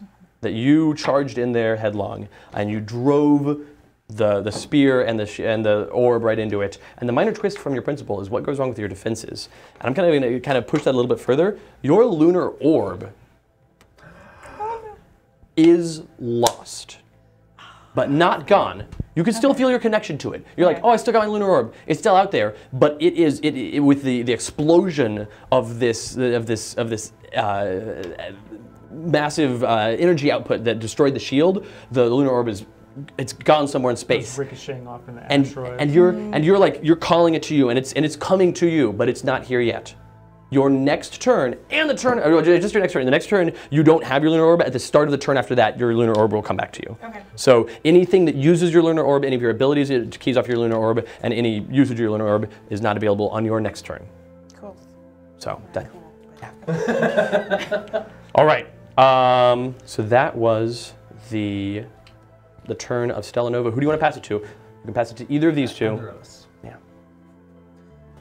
I already told you what, I don't think it honestly matters, because I'm assuming you're going to go after the laser dragon, and I am going after the laser dragon's gone already.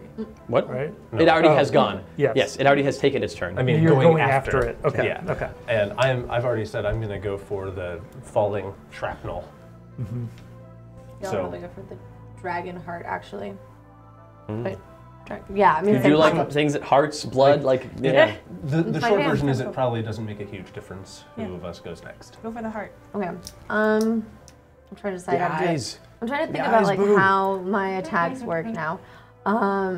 They work exactly the same. Yeah, I know. I'm just like, I'm trying to envision. I intentionally did not want to give you an entire. Oh, that's fair. That's fair. How are you describing your attack? How I'm describing it. So the blade that's at the end. Where are you? You're here. The blade that is at the end of your arm here. That's still. It functions exactly the same as ye olde zesty blood that you have had for so long. Ye old zesty blood. All right. Is that still an overcome? The dragon's heart now? Yes. Okay. So, just to ask, this is not from another dimension. We're still in, this is still from this dimension, so my principle of exorcism doesn't work. Sure. Right? Okay. And I don't think that, my principle of the undead also doesn't work, so if I do form an overcome, it's going to be, just... Yeah, I think it's just a regular overcome. I don't think either of your principles particularly, you being undead doesn't give you a leg up on this laser dragon's cosmic vulnerability point. Yeah. So... Okay. I think I am gonna still try to use my zesty arm. Zesty arm. Zesty blood arm. Sure. So I'm gonna use zesty blood arm, and I'm gonna go in and try and stab at it, do a stab for it. Of course. And then hope that some of my blood energy will get into it and kind of infect it. Yeah. So Sounds great. I'm gonna use zesty blood, and then. I think... Space equivalent of a dirty needle? Otherworldly mythos? I don't. That's not kind of like otherworldly, right? Yeah, So- otherworldly is kind of like other dimensional, like This is definitely eldritch Yeah. stuff. Right. Yeah. I don't think that your magical lore or your otherworldly mythos really fit here. Alertness? Alertness is great. You're looking Okay. for the exact spot. You're like, Yeah. okay, I need to hit it right there. That's fantastic. I'm all Okay. about it. I can And definitely then see now that I'm in glowing panel. yellow, so I'm also at a D8. Just go ahead and get your pool. Roll your pool. There we go. Okay, so. So 6 is your yeah. min. Great. Yeah. So you succeed. You Stabby stab. swing in there, and it swings a claw at you as you get closer, but you dodge under its claw, and you drive your blood blade right into its that purple diamond. And as you hit it, it flashes, and from the point where your blade touches it, red starts to spread out and fill that whole thing as your blood energy infests it. And when red reaches the far edges of it, it shatters, and the dragon screams, and its status die is reduced to a D8. Yeah, nicely done. Okay. Should I do laser? Well, no, it doesn't matter. I'm the Yeah. only one left to go this round. Yeah. Well, the laser shield still hasn't gone, but no, It it's doesn't not go. gonna go. As I Okay, mentioned, so it's yeah, a challenge. Go ahead. It's and in fact, the laser shield and the dragon's heart. Both of those challenges have been overcome. So Nice. well done, team. Is this Yay, thing you- vulnerable now? Yeah. We can damage it? Well, Punch it right in the face. oh gosh, I hope so. Saving the planet. Ugh. This is what I do. I am a defender. Dynamo. Yeah. So, I am going to start like where all of the shrapnel is falling toward the planet. Sure. As I'm like rushing over there, I extend some of these like metal plates from one of my arms. Sure. You've got big beefy arms now. Yeah. With metal plates in them. And I am going to attempt to shove lots of that shrapnel out of the way into either a safe orbit or out of orbit entirely. Awesome. I'm assuming this is an overcome, but Yeah, no, that sounds exactly like what I would Okay. describe this as. okay.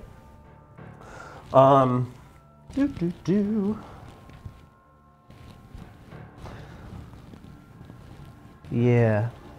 Well, I guess I'm just gonna be doing a basic overcome Okay. then.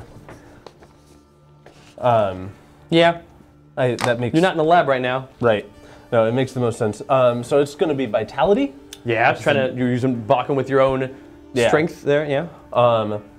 And I'm definitely using the technology of this suit to assist because I wouldn't be able to do it otherwise. Sure. And my status. It's not a suit though. Charger. Yeah. It has a name. Its dad is Mr. Charger. Right. All right. Okay. Never mind. I got a 7. Okay. Which I'm really happy about. I was going to use my +1. Oh, that would have bonus, made it but an 8, and it that's would okay. succeed without a twist. But instead, you succeed with a twist. That's all right. That's okay. Excellent. So, I'll just hang on to this. yes. Actually, I hate to be this guy. But I don't hate to be this guy because these two both forgot about it, I think. We had a -3 hinder. -2. I thought I heard -3.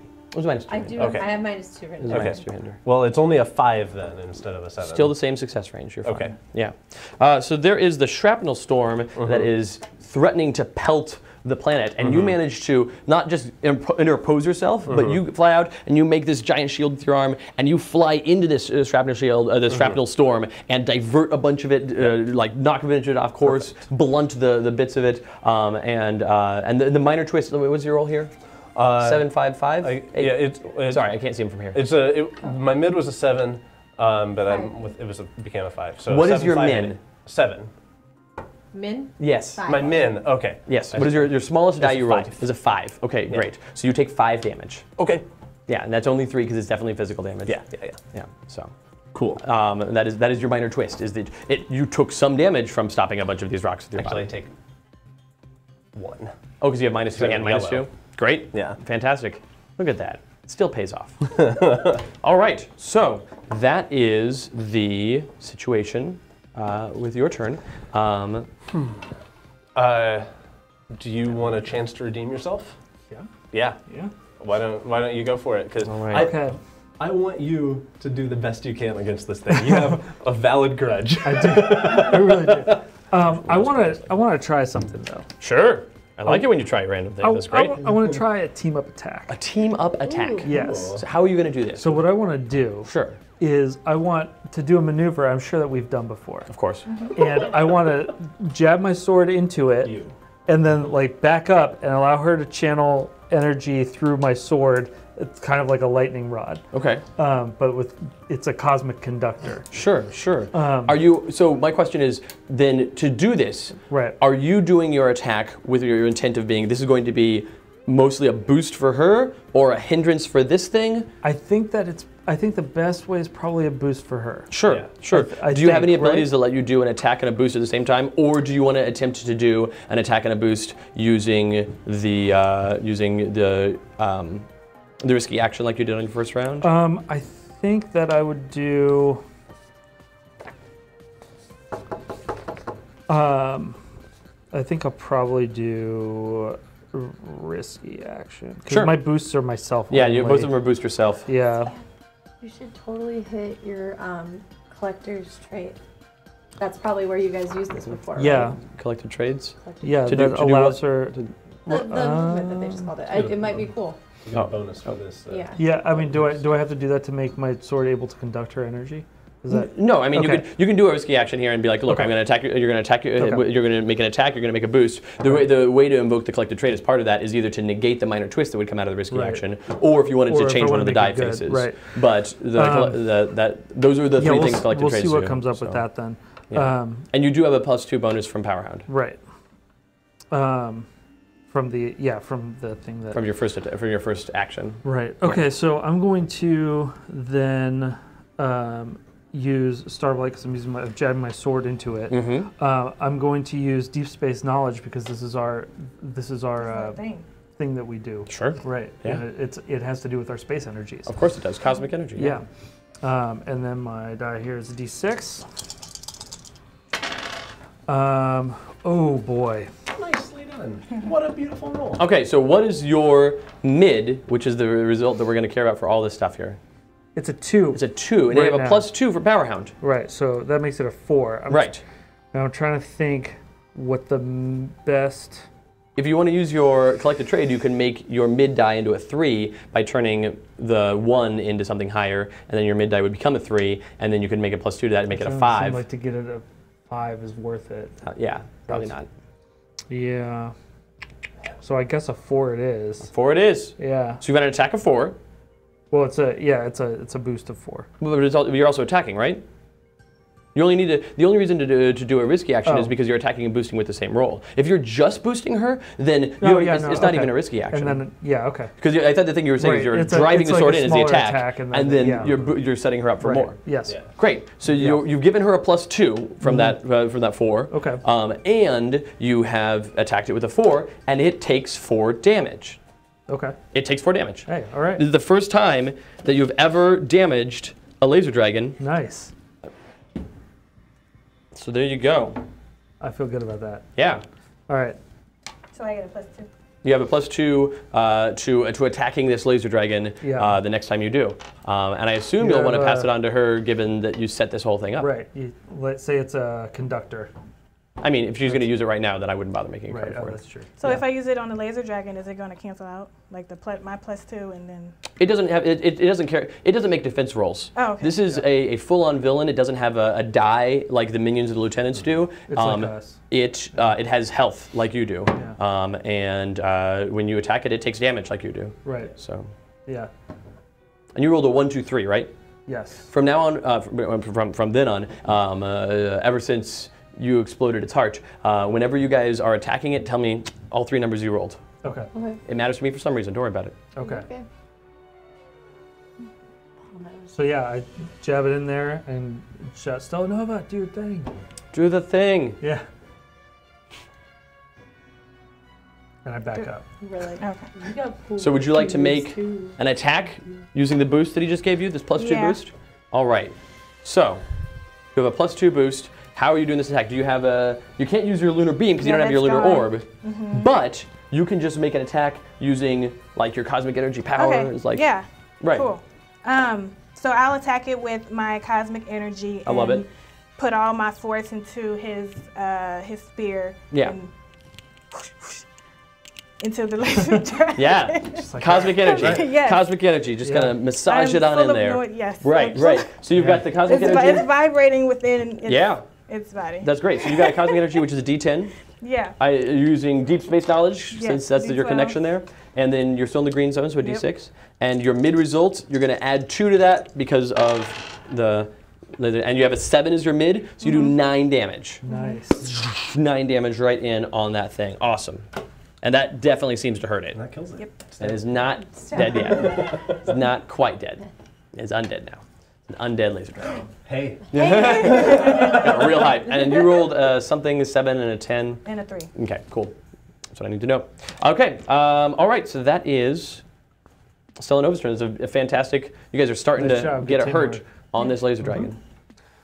Who are you passing? You can pass it to any of my friends, or you could pass it to your friends, I guess, whatever. Could pass it to the wreckage of the Lance ship. You cannot, it's not an accurate scene. The Lance ship, Like, wait a minute. in case it was not clear, is destroyed with the Even more amulet gone inside now. it, completely destroyed.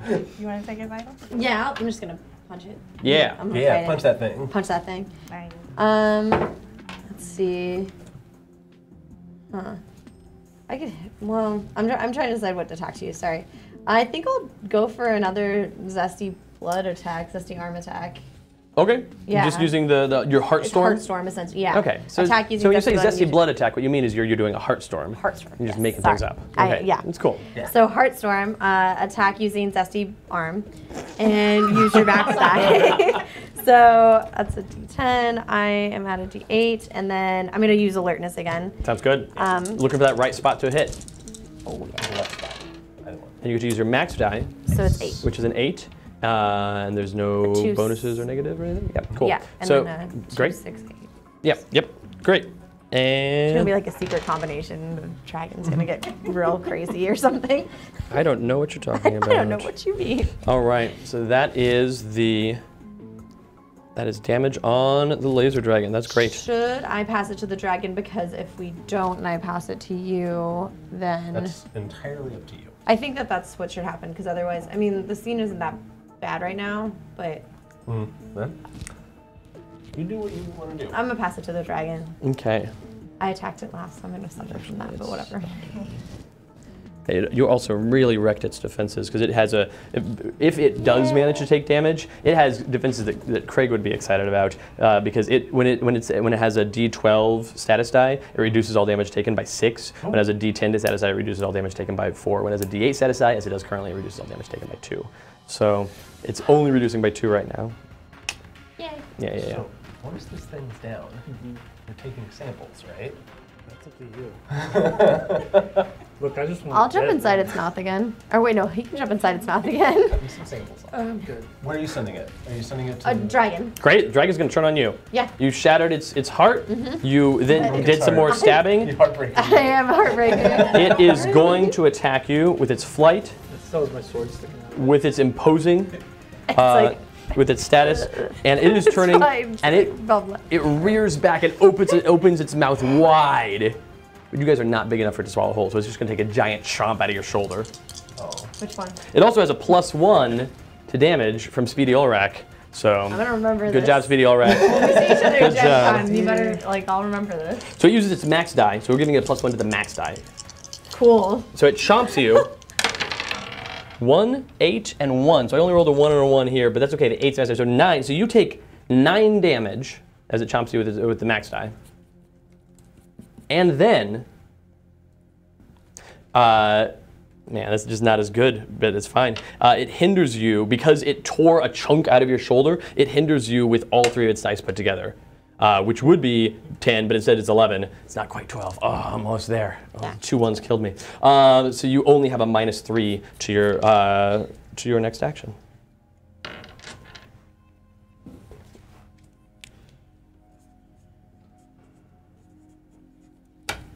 Okay. It's not that bad.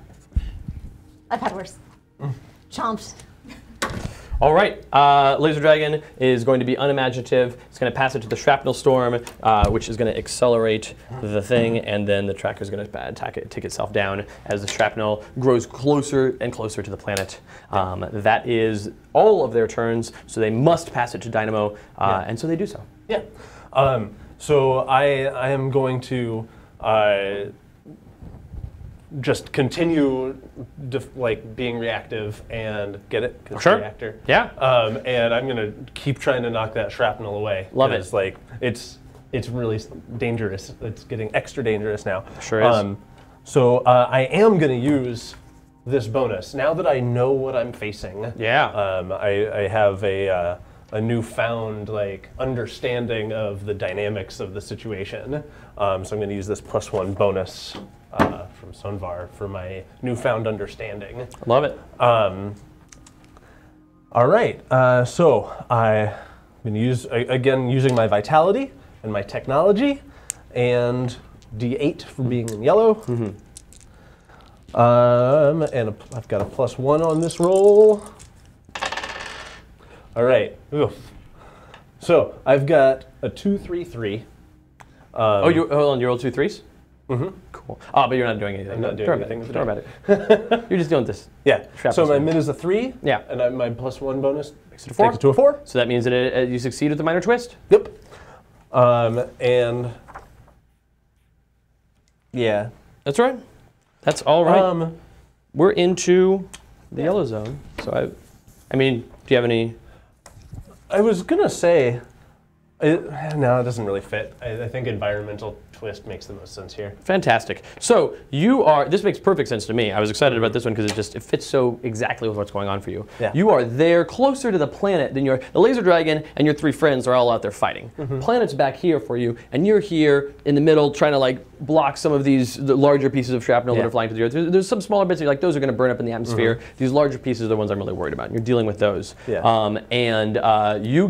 You hear over your speaker system within the reactor charger, a distress call, and at first it was like, and you don't understand any of it, but then a translation software of some sort runs, and you hear distress alert, oh no, our space station is being pelted by these giant chunks of rock that came out of nowhere. Also, there's giant robots fighting a dragon in space. That also seems bad.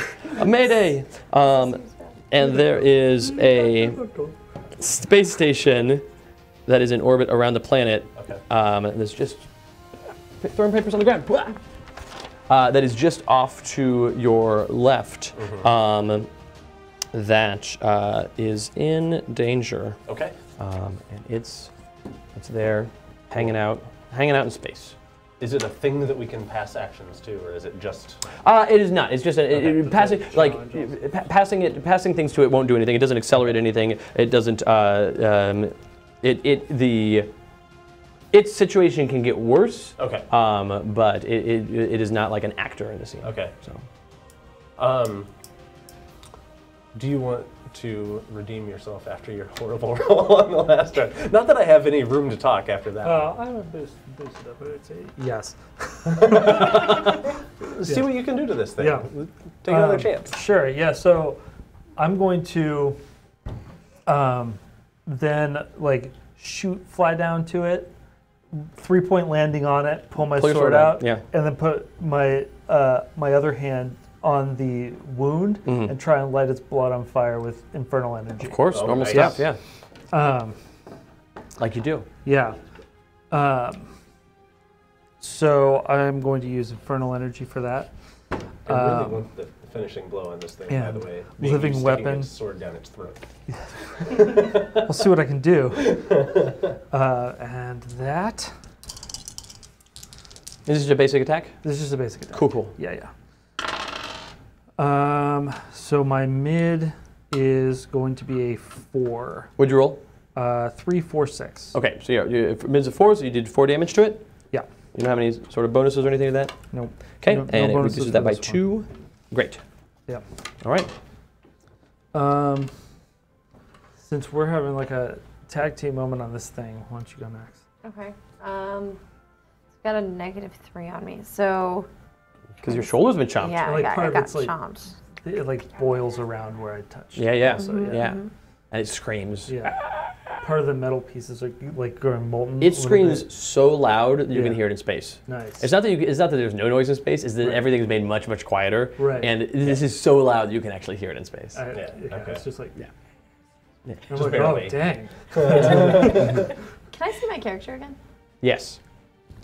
Oh, you on the screen? Sure. Yeah. Okay. I'm certain you have the ability. May I? Is that what you wanted? There you go. Cool. I wanted to see if I still have my ribbons up there. Yeah, you As I'm definitely have these ribbons here. That was I'm a thing gonna- that we knew was important in the art. Yeah. Look at these ribbons. Oh yeah. Oh, nice. Look at those sweet ribbons. Yeah. You also have like a cool tassel thing on your head. They're Yeah, probably like a razor silvery- bladed, I want to say. Yeah, I know. Well, Yeah, my attacks right now are kind of limited because there are a lot of them are used for multiple targets. Spaceship. You could attack the space station. Don't attack the space I'm station. gonna do it. I'm gonna wreck it. Don't do it. No, I think I have to Heartstorm again because that's just my best option right now. So I'm gonna go in for another stabby stab. Sure. Using my zesty arm. Classic. Yeah. Okay. And I've got a -3 right now because I got chomped. I'm gonna say I got chomped in the not stabby stab arm though. Sure. You got chomped in the other arm. Yeah. All right. So So you're my- using your max, which My is a max 10. is a 10, so that's a 7 still. Yeah. So but you get 7 damage through on it. I mean, it takes 5, but still, that's great.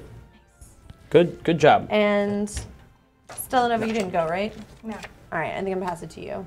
Cool. And I got my lunar beam back, right? Yes, your lunar beam comes back to you. I've been so lost Yeah. without you. You just my like rub it gosh. against your face a little. Oh bit. yeah. It's like, You feel better. You feel at peace Yeah. with the cosmos. I do. All right, so I'm gonna go off the laser dragon. I'm a bond with my beam again. So this time I'm gonna use. Can I have my picture up too? Yeah. It's good. Just so much. It's so It's- inspiring. yeah. There you go. Okay. Yeah, it feels good, man. So I'm gonna. You've got your lunar orb here. You've got your cool and spear. my cool dreads that. Yeah, look at these I feet. do like Those are cool feet. Cool everything. I like that helmet.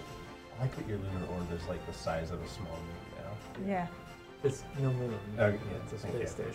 station. It is not that big. like a hella small now. moon. Really small moon. Like Pluto's. So like a space. No, way smaller than that. So I'm gonna use, as it's orbiting around my head, I'm gonna focus my energy on the laser dragon and use the lunar beam Yeah. to let out this ray that I'm getting from the since the moon was Destroyed. destroyed Yeah. and it has its pieces floating around. I'm going to take the energy from that pieces and reflect it back into the laser dragon. Love it, love it. My And deep this space lunar orb knowledge. attack of yours is super good here because it's ignoring all the defend actions and it can't be affected by reactions and stuff like that. Nice. So yeah. So I got a D10, D12, Yeah. and I'm still in the green zone. No, you are in the yellow zone because everyone's in the yellow zone Oh, okay. because of the environment. D8 then. All right.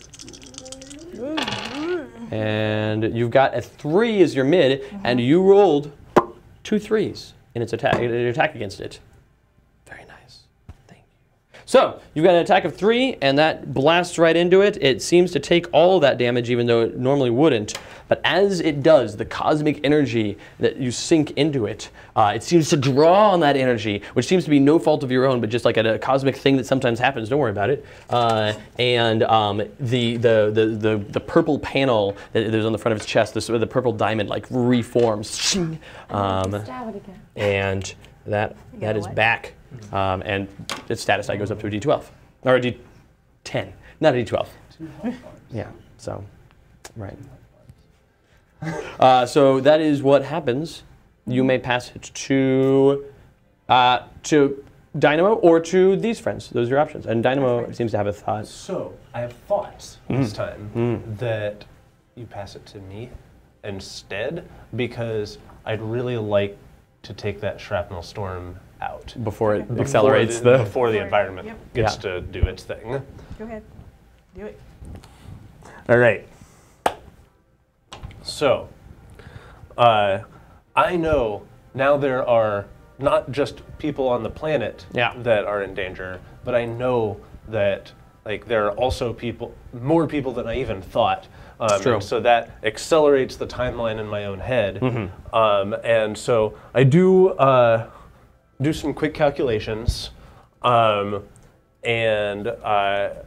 basically I want to start redirecting the shrapnel that's heading for the planet to the shrapnel that's heading toward the space station, and try to simultaneously, like, at least. I thought you were shaking your head. No. It was really itched for a second. I'm sorry. But basically, I'm trying to kill two birds with one stone. Sure.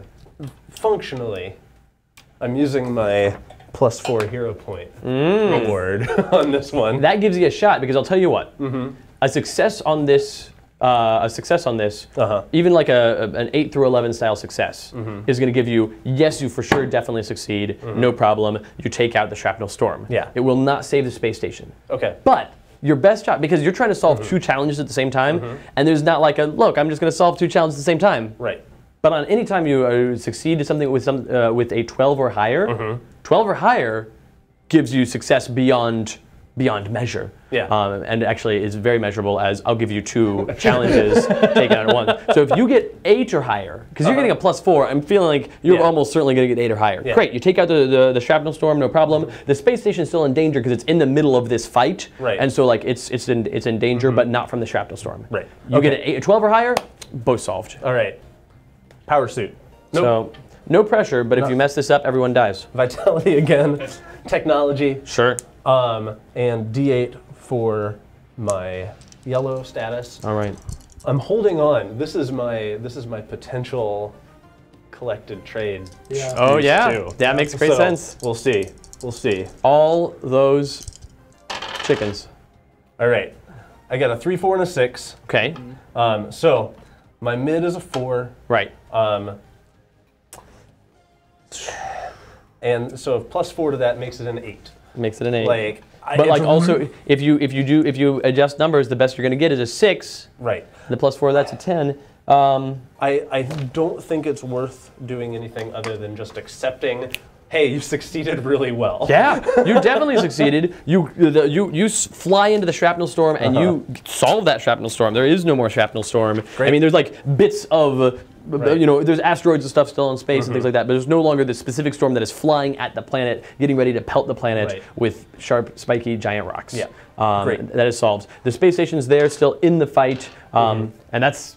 It's very much a dangerous thing because it could easily get swept through by the laser dragon. But it was really important that I took care of the shrapnel storm, like immediately. Yep, you definitely did that thing. All right, well. Where's it gonna be? I guess it's gotta be, let's go to the laser dragon. All right. Let's get it done. Yeah. So the laser dragon is unhappy. It's got 3 giant robot knights attacking it, and it's being hurt in a way it's never been hurt. It's been alive for a number of days at this point, and in that time, it's flown through planets and it's eaten some things and some people and like no big deal. And now this is going on, not thrilled, not very happy. So it is going to swing and attack the 3 of you that are closest to it, because you're all upon it, and it has a +2 from the solar stuff that it ate. To its max roll. No, actually to its mid on this one. So it's doing cosmic. Yep, cosmic, which is a D12. It's Lazarus in this situation. It's a D10 for its status now, and its max die is what's going to hit you guys. So as it slices through you, you each take 7 damage, which is like fine because you've got these big robots that are built for this. Way worse. Yeah, but you're also all hindered at a -3. These 3, right? Yep, the 3 that got hit, the 3 that were near it. That's what I like.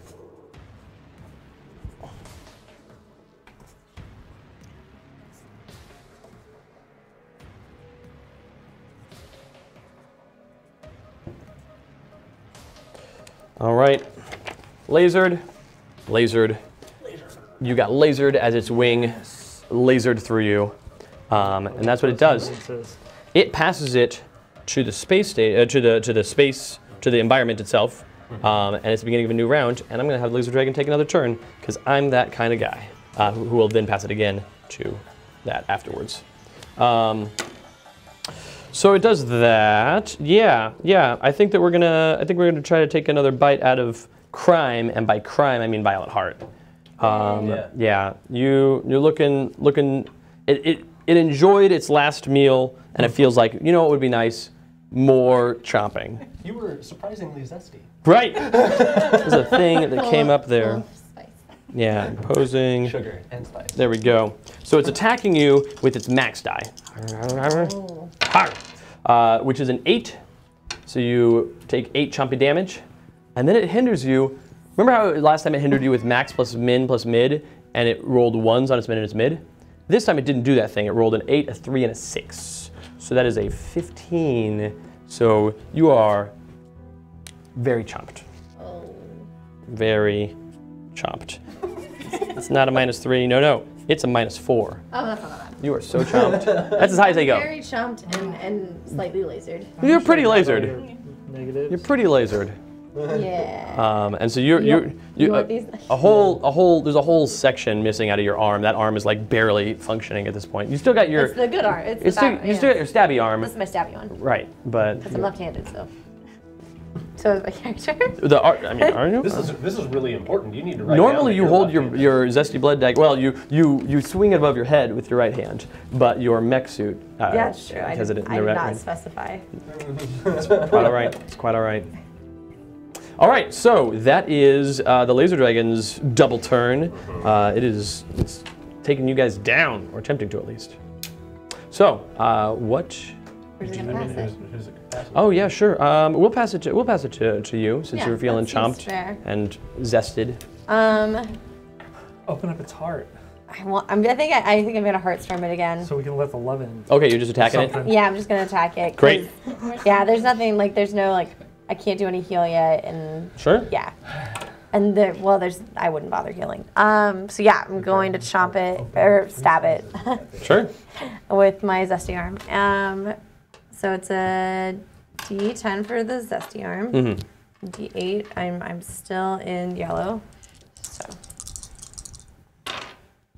my mid is 8. Oh hey, did you roll triples? I rolled 6, 6, 6. Oh, fantastic! Fantastic! Why do you have to be so That's great. I didn't mean to. Oh my gosh, triples! That's just amazing. The I don't take a shield picture of bursts it, into but- life around the dragon as you hit it, and its shield is back up. Just 1 point of shield, but that is enough. Take a picture of my die. It is. Its shield back up and alive. It's great. It's great. It's great. Did she succeed on the heart thing though? Well, she was attacking it. Oh. Yeah. She was not trying to. She never tried to deal with the heart, and so you make an attack. The attack does 6 damage. I guess I should have done an overcome instead of an attack because I forgot the. Because you said you were going to Heartstone. Yeah. No, you're right. So your You're right, Heartstone. I did the thing. So you attacked with a 6, and a 6 got reduced to -1. So these are gone. Yeah. Those are totally gone. But you did roll doubles on. kids. Doubles are better on an attack against the laser dragon. And it, spoilers, that's what it does. If you roll attacks, if you roll doubles or triples on an attack against it, it removes a success from the status challenge, and its status goes back up 1 point. So its heart reformed last time, and now this time. Some of its shield is back. It's not it's not impervious to damage. It doesn't have that level of shield that it did before. But when it's a D12 status, which it is now, spoilers, it reduces damage taken by 6. My bad, kids. My bad. It's not your fault. It's just cosmic happenstance that the dragon happens to feed on here. Oh, I'm gonna pass it to. Does anyone have a good overcome for, we have to overcome both of those things again? I have a very good overcome that I'm holding on to. I really want my things to, I really want my turn to be an attack because I get to turn this into a bonus if it does. So we should definitely wait then. We should try and get rid of some stuff first. I have an overcome that I've got in the barrel, cocked and ready to go. You want it? All right, Yep. it's you. All right, Dynamo. What's it gonna be? I know that the space station is in trouble, but it's not in like immediate, imminent danger. You've got higher priority concerns right now. Yeah. So I see this dragon over here, and I see that its shield has sprung back to life. And it makes me think of when I was pretty young. Sure. As was the case with a lot of the like more well-to-do folks in my time. Yeah. We would go occasionally on safari and go big game hunting. Like that was pretty common for my class. And the laser dragons that you fought back then could turn their shields back on. Yeah. But it just reminds me of all of the like various tips and tricks I learned from all that big game hunting back in my own time. Okay. So, I'm going to use my principle of the time traveler as the short version here. You gotta disable those elephants' shields. Yeah, exactly. Before you harvest their sweet ivory. Woof. Yep, this is great. Listen, this guy is not a different era. It was a different time. So I'm going to be overcoming a problem using knowledge from my home era and using my max die, and everybody gets a hero point. Hey, everybody gets a hero point. All right, so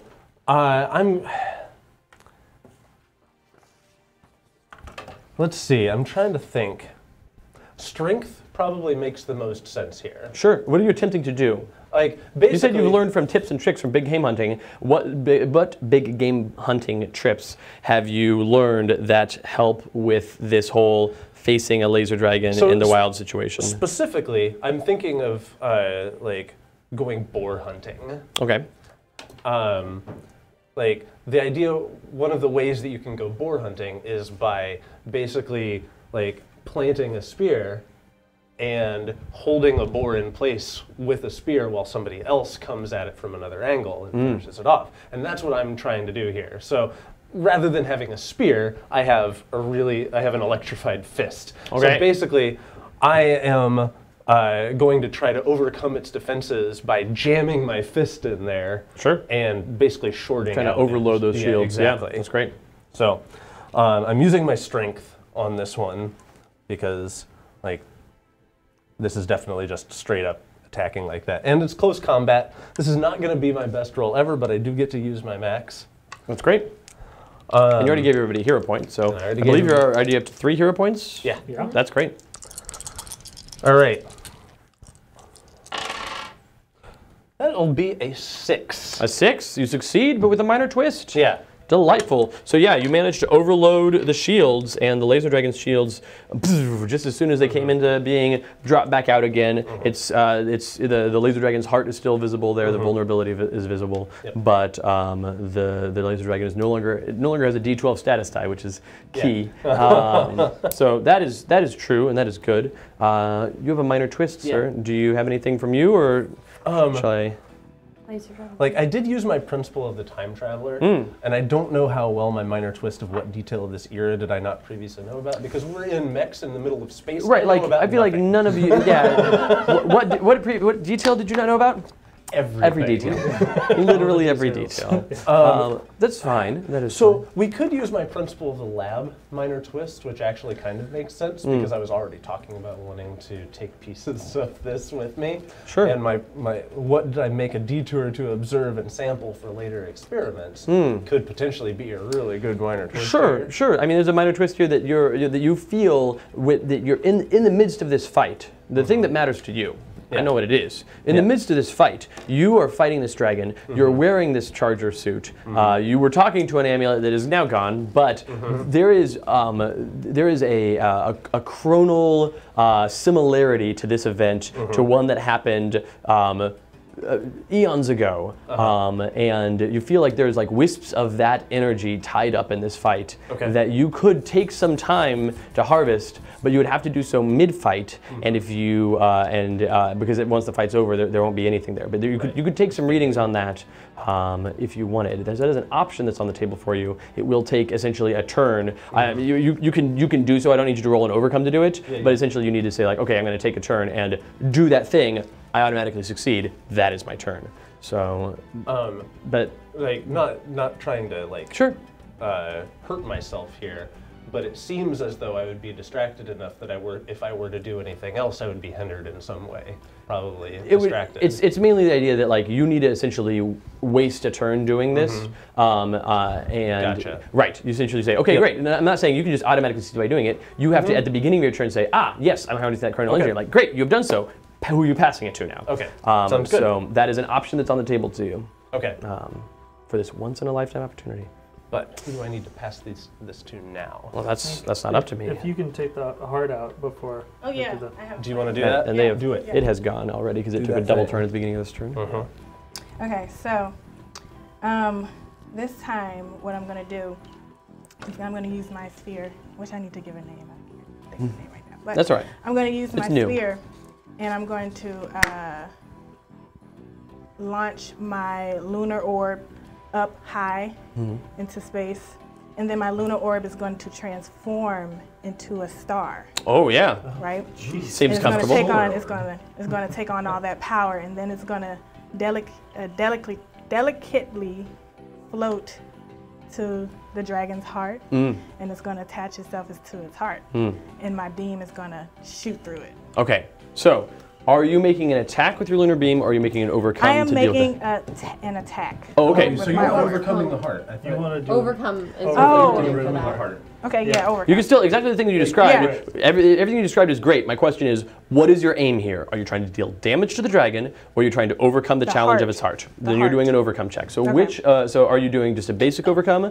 or do you have a principal overcome that works here? I'm not really charging Right. into danger, Right. so it's going to be a basic. Okay, all right, great, Cool. that's fine. All right, D10, D12 for my deep space knowledge, Yes, that makes perfect sense. and then we are in the yellow zone, D8. a moon into a star. Yeah, just go ahead and grab another We one. don't need that one. Oh, that's good. That was dumb. Yeah. I have a 2, and an 8. A 2 and a 2, you say. So you, your 2 is your result, and beyond that, you have been lasered recently, so you do have a -3 to your action. So you attempt to overcome here, and you don't even have like a low enough number that you would, because like 1, 2, or 3, yeah, 1, 2, or 3 is you fail or succeed with a major twist your choice. But you have in fact a -1. The lasered effect has you've shaken it off, but as you send your lunar orb up into space and attempt to turn it into a star, as it tries to gather that much energy, it does not. It's not able to. You could use your collected trade to max your 12 out, which would put you at the 8 instead. It's true. You could do that. And my collected trade is... There's the collected trade that's there in the Yeah, bottom you right have to corner. come It up with says collected something trades. about your backstory that... Tell me something in the backstory about the time that you made a star before, and how you're. Well, I was born out of the stars, so Right. I have that need to protect the planets and everything, and so the stars, I use the stars to create this special shield and protection, and so that I can really depend on the stars and the makeup and the composition. Sure. And Excellent. So go ahead and check off your collected trade there. So what happens? You send your lunar orbit up high and command it to take on the energy of a star. And it starts to do so, and you feel it's not able to do it. It can't do it. It's not getting through. And so it kind of sputters out. And as it's starting to sputter out, you're like, no, this is not what's happening. I am from the stars. I'm of the stars. And you pour all of your will and all of your cosmic energy into it, and it bursts into life, and it turns bright, shining into a star, and floats down to land on the dragon's heart, and dissipates the energy there, shattering the heart. Because by making this into a 12, just to talk about what's happening here, that becomes an 8. Your 8 becomes your mid, and that succeeds, but you do still have the -3 going away here, so that makes it a 5. So you succeed, but with a minor twist. Okay. And so sure enough, as it comes down, it shatters the dragon's heart, it solves that situation, but it leaves you weakened. You've channeled too much of your cosmic energy into this, and your cosmic energy die size goes down from being a D10 to a D8.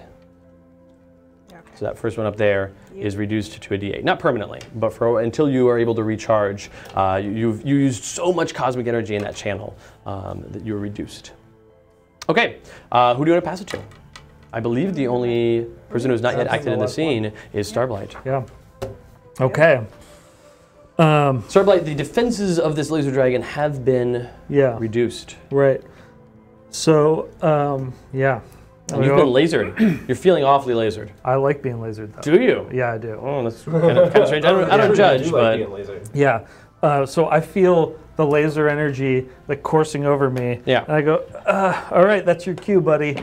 And the Blight Matrix siphons all of that energy into into the matrix itself, and then I extend it in the sort of vines into the hole that I've been burning the blood in. Right. I'm just focused on this one hole on this dragon. Right. Yeah. Yeah. So whenever I make an attack against someone who did a negative to me, I turn it into a positive against them. Fantastic. So. So you have a +3 to this attack from being lasered. Yeah, and this is just a basic attack, but it's using my Blight Matrix. And a living weapon probably is probably most accurate here, I think. And we are in yellow right now, is that right? Yes. Yeah, okay.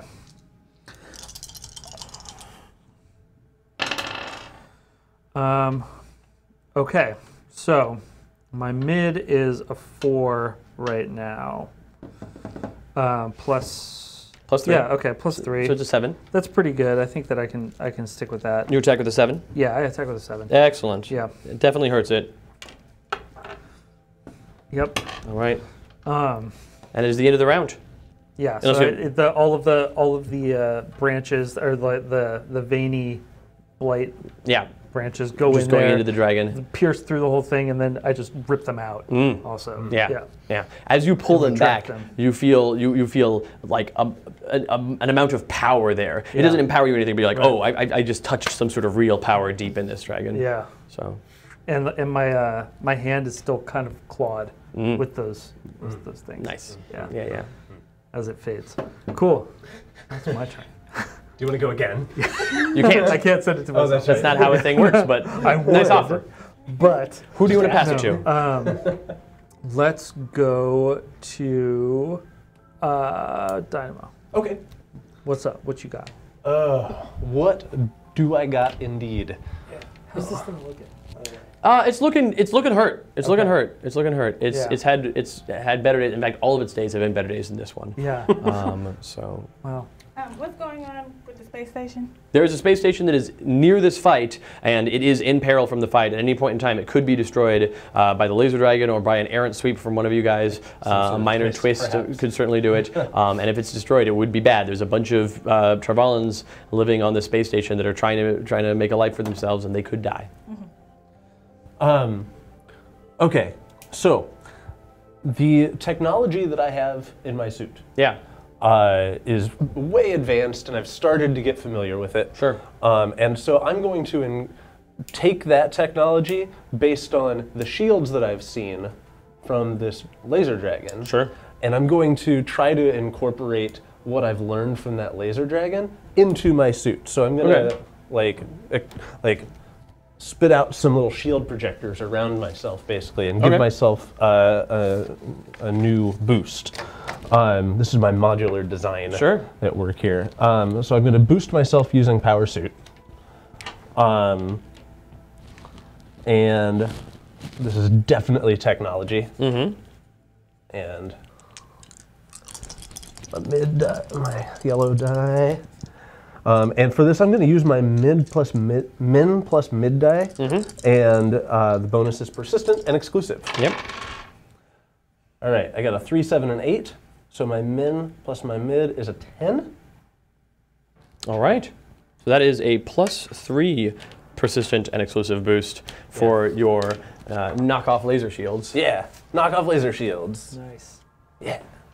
Laser shields. Yeah. Yeah. It's a laser dragon. Laser. I believe it's just a laser dragon. Well, no. These are This is off-brand. Oh, laser dragon. Sorry, my apologies. My apologies. Subtle differences. Legally distinct. Right, yeah. No one would confuse a laser shield and a laser shield. Don't be ridiculous. All right. Does anybody have anything in particular that they... I'm just going to attack again. Yeah, me too. Yeah. I'm just going to town on this thing. How's it? Does it? Can we get any sort of like It's indication? it's pretty hurt, but it's still in the fight. Yeah. It doesn't look particularly bloody. Yeah. Yeah. Oh, that brings back memories. Yeah. Stella Nova, why don't you do your thing? Okay. I think I want to do a basic attack. Using my cosmic energy from my spear, I'm going to channel energy from the sun, and I'm going to blast the laser dragon using my deep space knowledge. Blast the laser dragon with this this force of heat. Okay. And it's going to overcome. Sure. Yeah. His body. Yeah. There's this wave of heat from the sun. Fantastic. So you're using your cosmic energy. It's a D10. It's a D8 now, right? It is a D8 now. You're right. It has been reduced, and you're still in the yellow zone, which is a D8. And yeah. So here those go. I'll go down that way. Pretty close. All right. And your mid for a basic attack is a 4, so you would do 4 damage with that. Excellent. It seems to take some of that, but it seems that as the heat waves over it, it seems to be able to like shrug off some of it. But it does. It is still definitely injured by this. All right. Who do you want to pass it to? Vital? Sure. Okay. Nobody wants to take it. I'm gonna Heartstorm it again. Heartstorm. My SD Blood Arm. All right. Yeah, because it lets me attack using my max. So that's a D10, a D8, because I'm going to do alertness again, and then my health is also a D8. We're not going to roll 6 6s this time. Okay. Didn't help me last time. Don't say that. Oh. A 1, a 10, and a 6. So a 10 is your max die. You attack with a 10. Very nice. Yeah. That's great. That really injures it. Yeah. It's really hurt. You stab it. What? I kind of feel bad. Okay. Why do you feel bad? He's just a little. Well, don't dragon. worry. You won't feel bad for long. No. You have not acted. It has not acted. How do you want this to I happen? mean, probably send it there first. Yeah, because you do better when they enter you anyways. All right. So, That's a good point. Laser dragon. Laser dragon, fantastic. Laser dragon is going to turn and chomp at you. It doesn't like the fact that you keep stabbing it. You've really convinced it. Flight is a D12. You're very much convinced it that it does not like it. The amount of stabbing that you do. And it has determined that you are delicious. Right. So it attacks you with its max, which is an 11, and then it chomps you again, and it's this plus this plus this, which is a 21. Fortunately, the highest that can go is the very chomped that you were before. So you are very chomped again for a -4. Then it passes it to the environment. The environment ticks down, and the environment enters the red zone. It responds upon the environment entering the red zone and makes an action outside of its turn. So this is tapped, but the laser dragon makes an action right now, and it explodes in laserous energy at all of you. So we take this cosmic energy here, we take this ranged combat. It's only got a status die of a D8, but you're all gonna take a pretty terrible attack here. 130 damage each. Not even kidding. Don't look at me that way. You said it's energy damage, right? It is energy damage. So I can reduce it by 3. Yes. 127 for you. Energy damage. Wow. Yeah. Oh, I'm in the red. Good, great. How are you all doing? Call out your HP totals for me. I'm at 173. I haven't been you're doing attacked that great. much. 153. Oh, great. 40. 45. 45. Look at that. I got a lot of chomps going, guys. Oh, I'm at 194. Okay, you're doing great. No, I'm sorry. I'm gonna die. I'm sorry. When I said 194, I actually meant 94. Oh, you're at 94. All right. You still have so much health though. Way more. You're at 40. That's way more than you started with. It doesn't happen to like boost itself or hinder me or anything like that. It does actually hinder all of you with that. Oh, okay. Yeah, it does. It does. You. Why would you ask? I mean, like. I want to get hindered. Right. So wait, where did all the lasers I handed out to you guys go? I have a laser here. You gotta pass them back in. I haven't You keep that same laser plus 3 for you, or -3. Yep. It is a plus 3 for you. There was one That's more. why I I kept passed it out over 3 lasers. Is it under your thing? I haven't been lasered. Oh, All right, I'll make 2 new lasers. Goodness gracious, that's blank. Yeah, I didn't do anything with it. What's the other thing next to you? That's an old boost. Power boost. So I'm the least fighty right now. Thank you. All right, there we go. So that is what happens with that laser dragon, and they pass it to you, Starblight. Okay. You seem into this kind of thing. I am. Yeah, I am. I'm done with this stuff. Glutton for punishment. Right. I am going to take. I'm gonna make a pretty risky attack because I'm gonna go right into its mouth. Oh, I love it. Yes. Yeah. Yes. I love it. Yes. And try and stab it through the skull from the inside. Sure. Yeah. So This taste. yeah, yeah. So I'm gonna fly around there, and I'm gonna try and add a hinder with this. Okay. So also you, basically- okay, I'm just making you're it basic. attacking and hindering. Right. Yep. Great. Yeah. So I'm using Starblight, which is my sword. That's what I've heard. Close combat. And we're in the red zone. Yeah. So I'm gonna do that. I'm also going to add my hero point bonus here. +4. Yeah. And you also have the +3 bonus from the being lasered. Right. So I'm at +7 right Yeah. now. Nice. To your mid die, and then you'll also have a minor twist. Yeah. So roll your dice. Yeah. So go ahead and hand me that laser bonus just so we have it. So you Okay. rolled a 3, a 4, and a 7. Right. So 4 is your mid. Right. And what I'm going to do also is I'm going to use my collected trades. Tell me about it. And I'm going to basically, in my origin story, Yeah. I had fought these monsters Right. when I got my sword. Yes. And I harken back to that and how like I had reached this desperate moment of I'm going to die at this point, and it reminded me.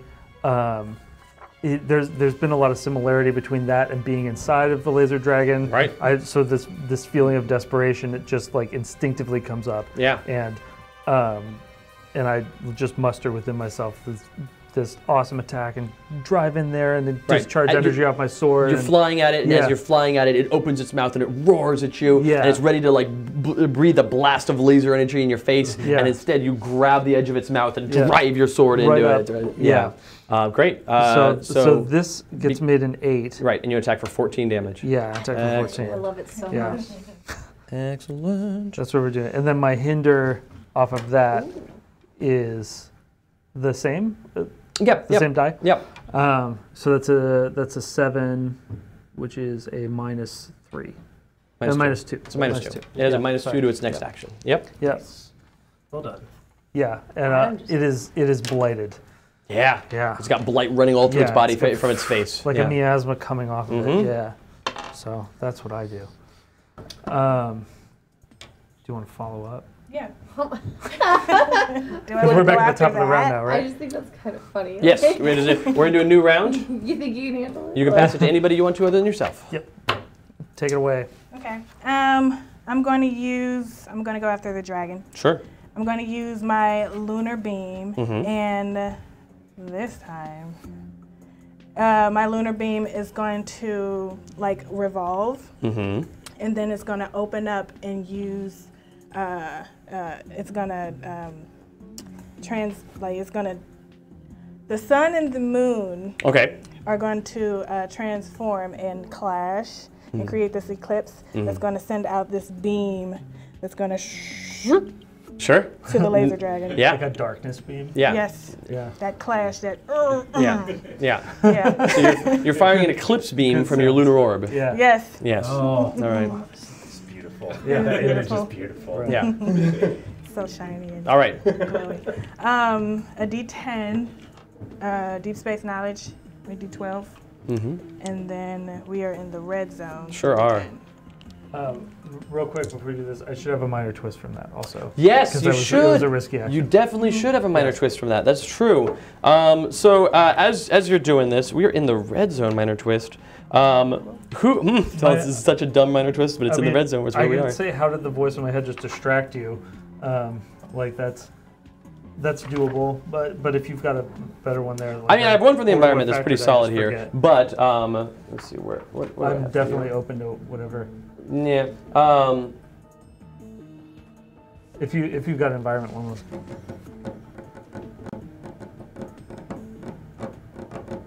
Yeah, so I mean, it's fine. We're just gonna, the environment pool, there's still all of this space debris, there's all of this asteroid field, and everyone, including the laser dragon, is caught up in it. Yeah. And so, 12 damage is gonna sweep through each of you. So. Oh, through each of us? Yeah, 12 damage. Wow. Okay. What energy damage? It's physical damage as you're getting pelted by rocks. Okay. Oh, okay. That's everybody? Yeah. All right. Yeah. It's a red zone. Things are scary in the red zone. No, 61. That's okay. All right. Sorry to interrupt. After we had 300 health. So Sorry to interrupt your. It's impressive. Go for it. Okay. End All this right. thing. You got this. So you've got your mid die for this attack. And the mid die is a 9 in this case. Normally you would have a -3, but you used your lunar orb, and your lunar orb says you ignore the penalties, so it's just gone. And you blast him, and there's tons of damage. So, all right. Who do you want to pass it to? I see. So, I made a mistake on the last round. Uh-oh. My mistake is that I shouldn't have done anything. I That's should true. have gone exploring chronal energy. But I mean, you didn't have to then. You have to do it sometime during the combat. Yeah. Or you can let it slip. So, yeah, there is. If you pass it to me, I'm going to go explore chronal energy this round. Like, as I'm powering up, I'm that thing again. Just letting you know. I'm not gonna be able to do I'm not gonna be able to do any damage. Would be my guess because I'd have to get over 7. Like, I'd have to get over my. You guys are definitely wrecking this laser dragon, but that doesn't mean that the fight's just It is also accounted wrecking for. us. Yes, turns out. Do you have anything that you can do, like an action you could take to mitigate those at all? You can boost to get rid of them, but. Yeah, I actually don't have any. Well, none of my like built-ins are boosts, but I could just come up with a boost. I haven't done that yet, actually. You can just, but I mean, whatever action you take is going to be mitigated by these. So generally when somebody's trying to boost to get over and over comes like, oh, you've got a -3 on you, I'm going to deal with it. If you boost her, and let's say you end up boosting for 2, great, she now only has a -1 on her. Yeah. If So you it's boost, your unstable effect die is against going other to be reduced by 7. Yeah. Because you guys So are it's not fighting gonna something of matter. an epic proportion. It's rolling real high numbers against you guys. Yeah. So okay. we're like in it right now, and you guys are just putzing around. Yeah, Wow. basically. Wow. I only saved a planet, it's cool. Yeah. How many times did I kill the heart? Yeah. You guys are just putzing around. I'm at 37 health. I'm in it. So what so here the question is, who are you passing it to, Ray? I'm passing it to Dynamo. Okay, Dynamo. Okay. Dynamo is going to say, I've got to get that, I've got to go explore that chronal energy. Because Dynamo I didn't help anyone. I'm taking it up. I'm sorry. I can't You had to do. pass up that opportunity, and it's going to disappear Yeah. otherwise. Just do me a favor and hang on to this for me. Yeah. Cool. Here's the other thing. So you should definitely pass to the environment now, Yep. because we're gonna run out. Yep. That's what I'm doing. Things are getting bad. You're passing it to the environment. Yep, to the environment. All right, the environment ticks off a tick of the red zone. That's real bad. Laser Dragon has -2. That's going to go away right now. As the Laser Dragon responds to the environment ticking off a tick on the Lazarus. Status is, you've already took on the hearts. It's only down to D10. Okay, great. And then it will take its turn. So environment went down 1. None of you are. Yeah, none of you went particularly far away from it because the chronal energy is in this fight. It's not over there. It's in this fight. Right. Oh, man. Yeah, that's definitely happening right now. Okay, cool. So blast of cosmic energy because of the red zone thing, and you're each going to take 120 I'm dead. damage. Oh, gee. We'll deal with that. You're not dead. We talked about this at the beginning when I gave you the chargers, and you're so quick to forget. I'm sorry. I very specifically said out. Yeah. Yeah, you're right. I said dead, but hang on, I've got to know about it. Okay, so 120 cosmic damage to all y'all. Let's deal with these things one at a time. The charger, the zesty charger, explodes, and you feel yourself ejected out into space. You've got a little like maneuverable pod that you're out in space. You're not just like out in the vacuum of space going, oh well, that's it. I'm undead. Yeah. I don't use the oxygen. So there's no oxygen in your system at all that you definitely wouldn't get like torn apart by being out in space. I think I'm good. Being in space isn't like being I think I'm underwater, fine. where you're just like, I it's think like I'm being good. like super deep underwater. Okay. Prove to me that I'm not. Okay. You don't have a pod and you don't exist anymore. Stop. I was just kidding. All right, cool. Try me. So you're out in an escape pod sort of thing from the charger, and Dynamo, you are as well, and you still are able to get your cosmic chronal energy. Okay. But this explosion of energy, super bad. Additionally, the space station explodes. The space station is caught in this wave of energy, and all the people on it die. You're gonna have to deal with Dynamo being so angsty for like at least another issue. As a result of the destruction of the space station, where is it here? Ah, here we go. You all take a hindrance from the environment. And I mean, you all have a -1 about hearing the voices of everyone aboard that space station as if they cried out and were suddenly silenced. I feel that something horrible has happened. I was so selfish. Selfish. Then the laser dragon's turn happens, and the laser dragon, meanwhile, like the bad things happen, the explosion of laserous energy from it, but it still has someone right here in its face, stabbing it through the face, and it's real grumpy about that, super grumpy. It is going to just bite down hard on the thing that's in front of it. Makes sense. Right. Yeah. Like you do. I would do that. Okay. Well, it happens though that my sword's right there, so if you bite there, it's going to get a bit harder. So. Right there you go. Damage itself. There you go. There you go.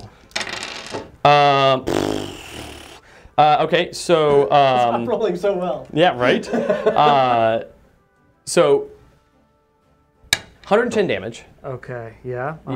How you doing? I'm like way destroyed. Okay, but that's not important. You're fine. Yeah. You're fine. You're still flying out in space. You got the thing. You're doing fine. Yeah. Everything's fine. Okay.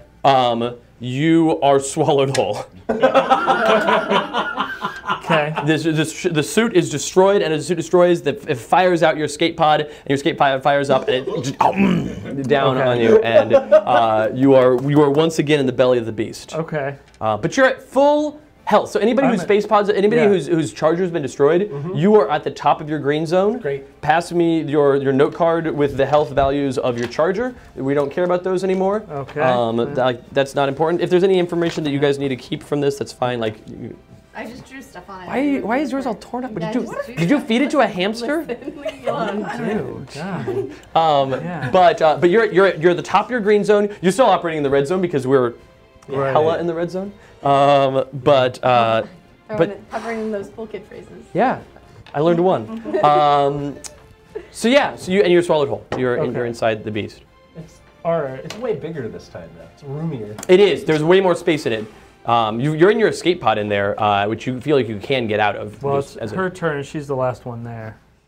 Oh yes, you're the last one, right? So the laser dragon is going to pass it to you. You're flying around in space. Don't even worry about these. These are all effects. Those are gone? It was your ship that was chomped. Oh, yeah, your charger was chomped. Your charger was lasered. These things are gone. Oh. Sweet, that's better. The environment one of us going like, oh no, people is still there. How do I stab it? The what? The environment. Yes, you still have the -1 hindrance from I'm just gonna put it on this one. yeah, also that. You still have the -1. Because like, oh no, poor those poor people died. Those shields are gone. Those shields were on the suit. Those are every bonus and every negative. Now the negative one to being like, oh man, those humans that I was tasked to save, or not humans, sorry, Tarvalans. They're not humans, so maybe you don't care. Yeah. Maybe you're horrible. Maggie doesn't think that AI is real. If so they're not human, they're not people. Yeah. That's. No, I'm just kidding. This is the most xenophobic. By -1, it said dead people voices. Dead people voices. Well. Yeah. It was very spot on. Anyways, what you gonna do? I'm gonna attack using Heartstorm. I assume that do I still have some sort of access to my Like it's right in your hand. You've got your dagger. Your dagger's not. It wasn't built into the dagger. Yeah. But like how?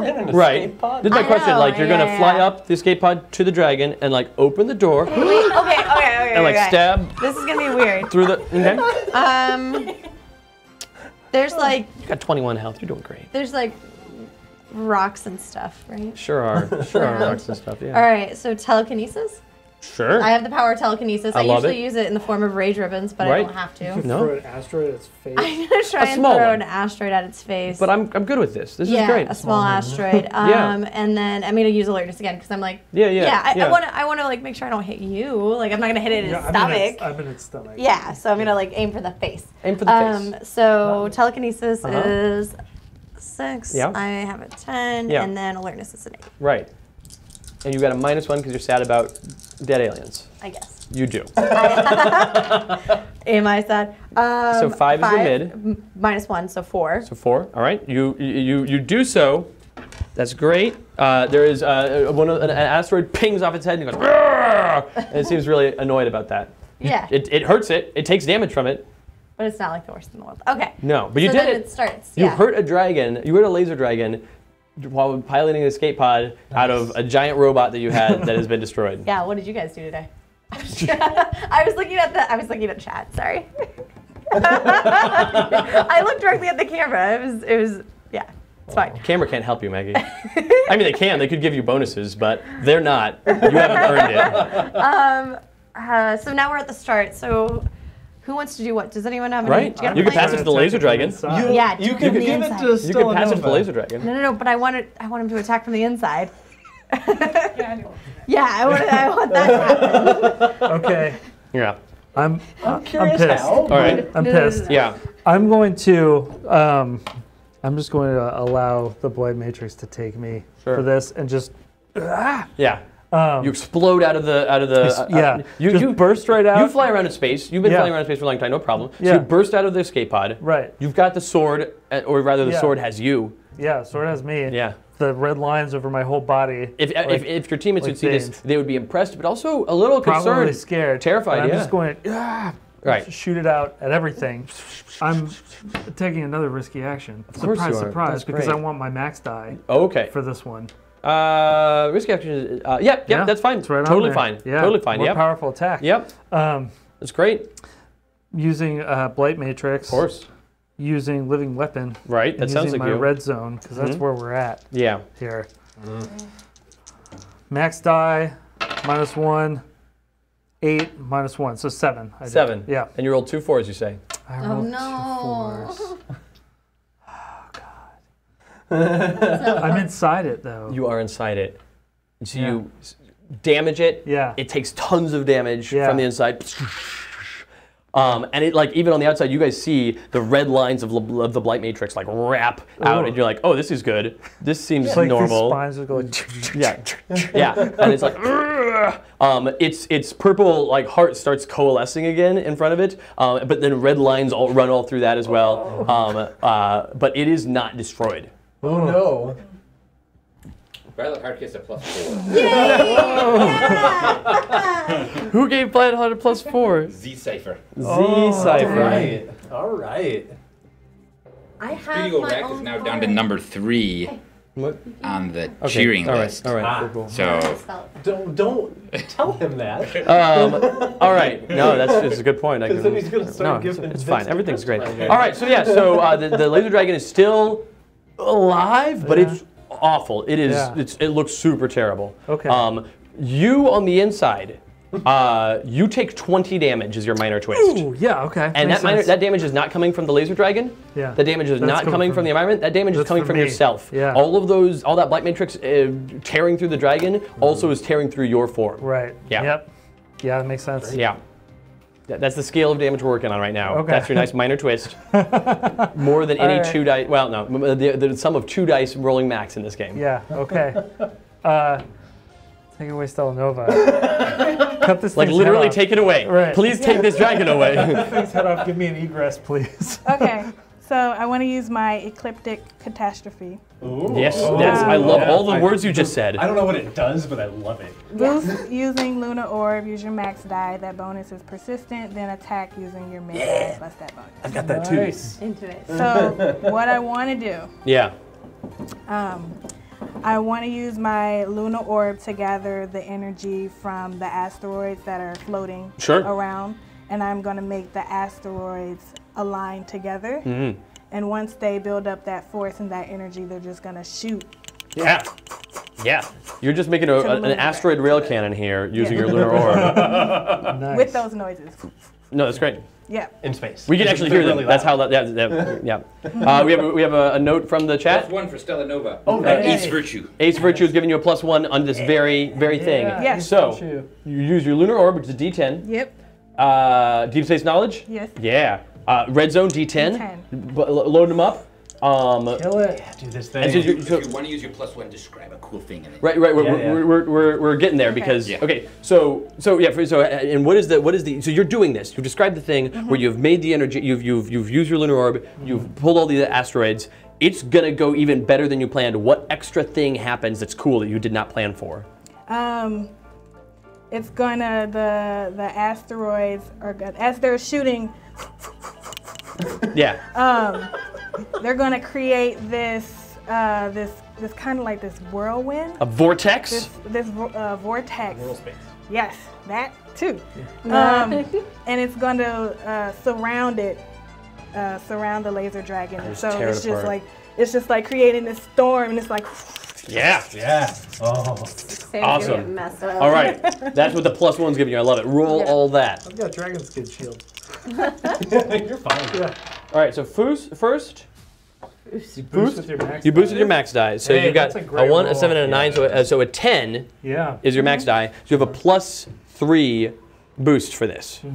Then you attack with your mid plus that bonus. So 7. So you only get the +1 to one of these, but it's fine. It works out this way. So actually, we'll put the +1 on this because this is still a 3. So you've got 8 from the +1 because the vortex, the whirlwind vortex thing. 8 plus your 3 bonus, so 11 damage. Yeah. And it tears the laser dragon to pieces. Just all torn up.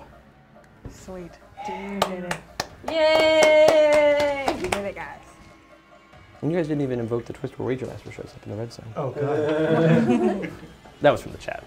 Boy, that was I have a question. down Okay. the wire. Can I keep this for next time? Sure, hang on to it. Because I didn't. Yeah, get to use Z-Cypher it. put all that work into that. Yeah. That's there. But it's interesting that you say for next time. You think I don't we're know that done? I'm sorry, I don't know that we're done. Come I was on. worried that we were. So that's why I wanted to ask. We're almost done. Okay. One of you is more done than the others. Oh no, I'm gonna die. As 3 of us. you use your lunar orb to create this asteroid whirlwind, and it tears this laser dragon apart. The 3 of you are all watching this laser dragon just get destroyed. And out of the wreckage of the laser dragon flies this wrecked chunk of metal that is the escape pod that was fired from Starblight's ship. And it's it's torn off to the side, and it's clear that like no, there's nothing in there. It's just this burned out husk. Yeah. And as the laser dragon gets just slowly wood chippered down to nothing by this whirlwind of stones, you're like, okay, Starblight's gonna just come flying out. You've seen Starblight come flying out of things before. He flies around in space, no problem. Starblight's gonna any minute now. You're gonna be Starblight any second now. Here comes Starblight, and sure enough, pinwheeling end over end, here comes the Starblight sword. And you feel that there is something strong, powerful, dark inside that Starblight sword. But you see no sign of your friend. The sword itself is all that's flying through space. No, don't touch it. He's like, you feel stronger than you felt anything else. He's not dead. You have seen Starblight before. He has an ability in his red zone. You have seen Starblight before. Enter the sword. Adam, tell us about what happens when Starblight enters the sword. Yeah, so basically... you have a red zone ability that if you would die, essentially. Right. I can make myself immune to damage basically temporarily. Right, and we've talked about when during the character creation session, which nobody's seen because it's lost to history. That it actually dissolves my form and merges it into the blade. And so there was. Huh? Like, can it? Like, you can come back out. In the past, whenever this has happened before for Starblight has like driven the sword into the ground, dissolved his form, and the sword stays there, and then a minute later he's back out again. You guys have got a sword, and you've got no Starblight. I'm in a pod. I can't touch it. I'm much in the same situation. Do I have any awareness of anything? Can I talk to them? Yes. Okay. So I'm going to talk to you about a thing, and I'm telling you what's happened to you and how you feel about it. You don't know and this. The three of these people have no idea. Cut earmuffs. Right. You don't have to cover your ears. I'm going to talk to Adam to you in front of everybody on the internet, but I want no one to listen but you, Adam. Okay. Okay, so you were inside this laser dragon, and you're blasting out with energy, and then the laser dragon begins collapsing in on you. You feel like its muscles involuntarily like crushing down. Yeah.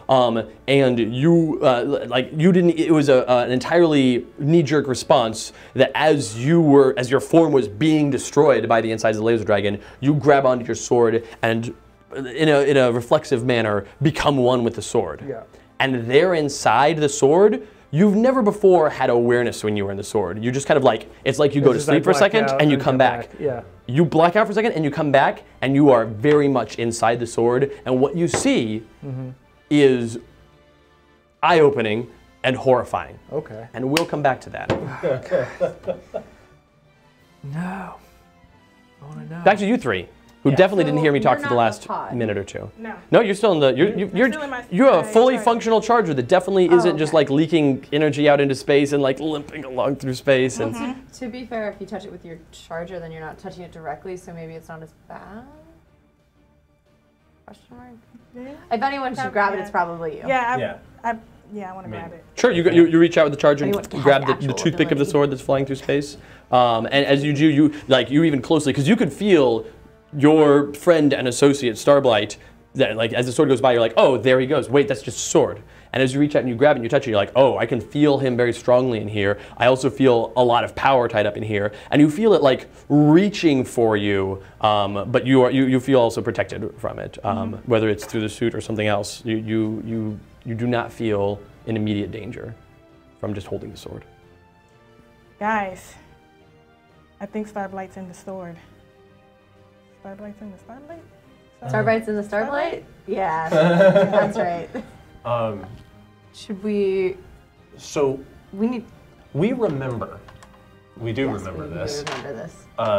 That that we saw Starblight in the castle in the past. Yes. And so like maybe there's information there that we can use.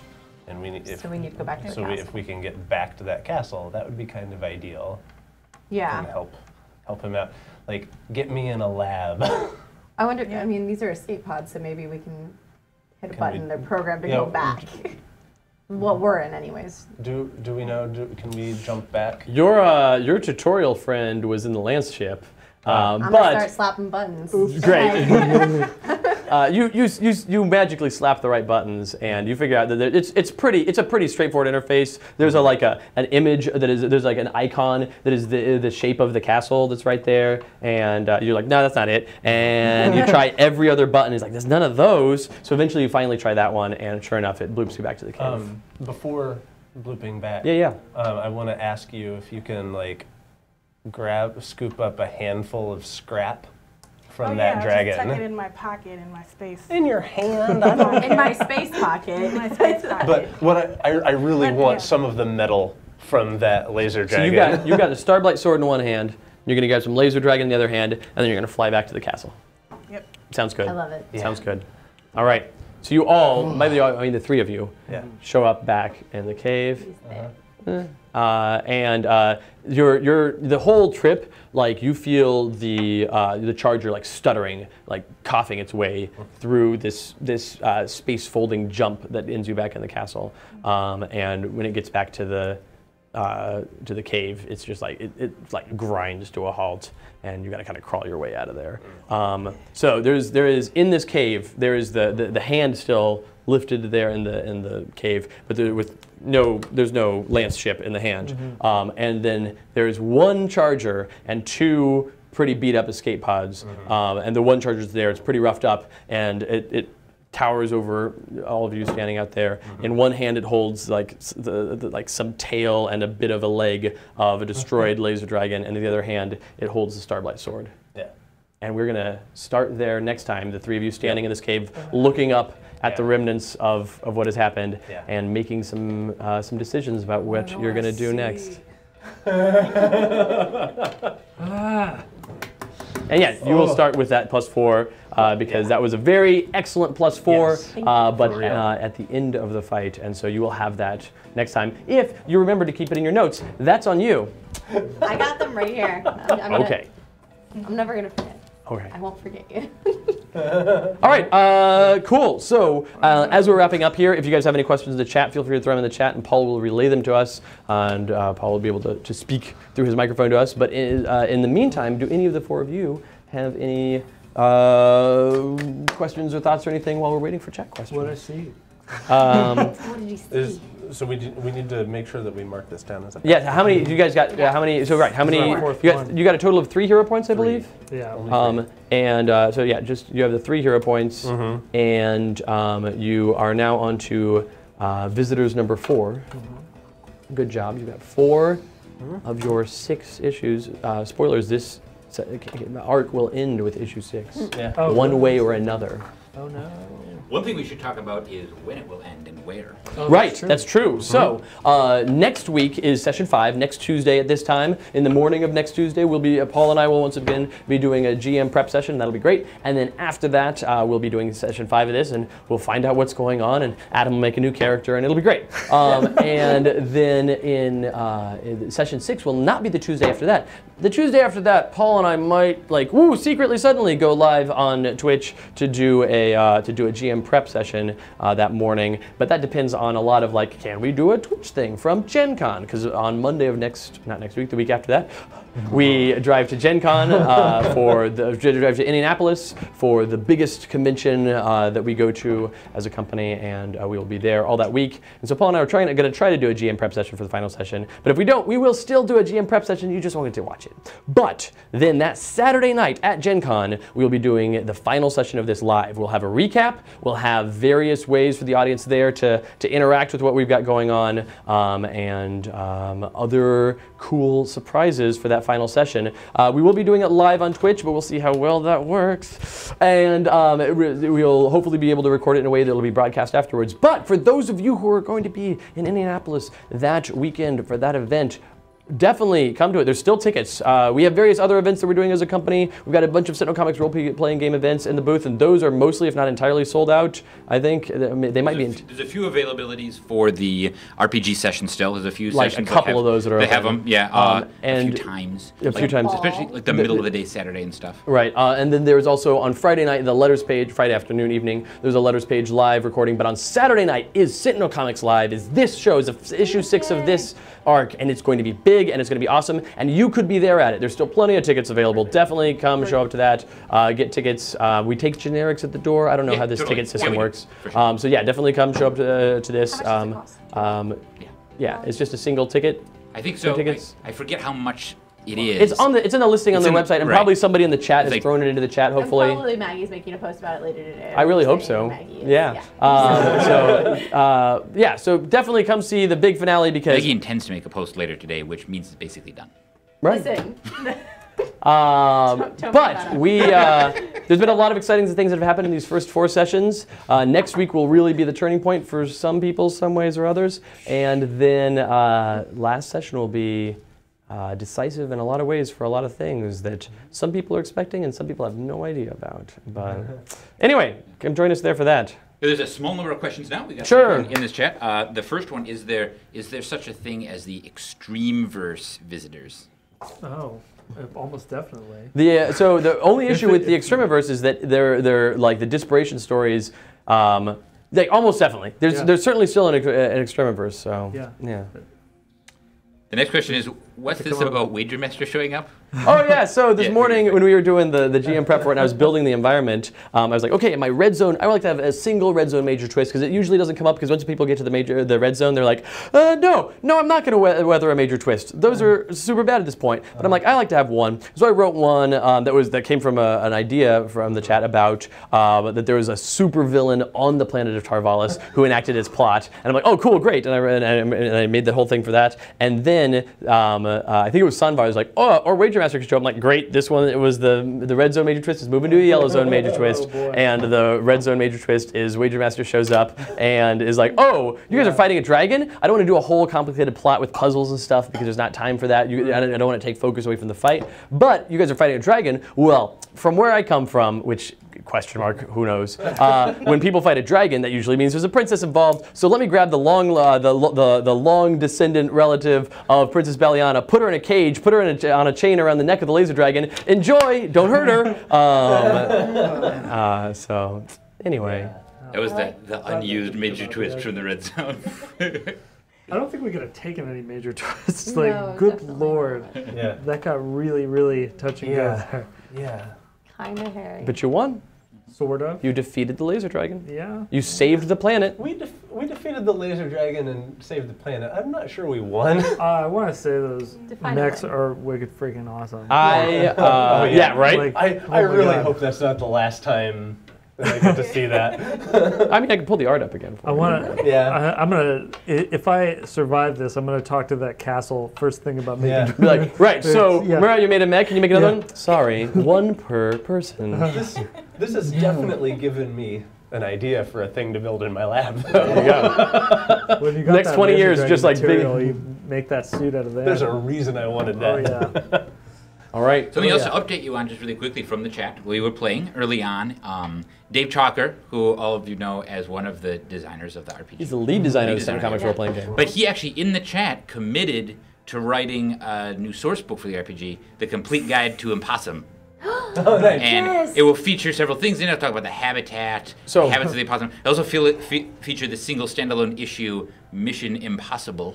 Oh, I'm so excited. So I will say that one of the reasons that we were excited to work with Critical Hits on the Sentinel Comics role-playing game was not just because we wanted a role-playing game and they're a great group of people for it and all those other positive things, but also that Dave, in Dave at least, if not the rest of the team, we saw a kindred spirit as somebody who was willing to make up lies on the spot. And as anyone that knows Adam and I very well, that's what we do. So good luck holding him to the Impossum book. But sure, great.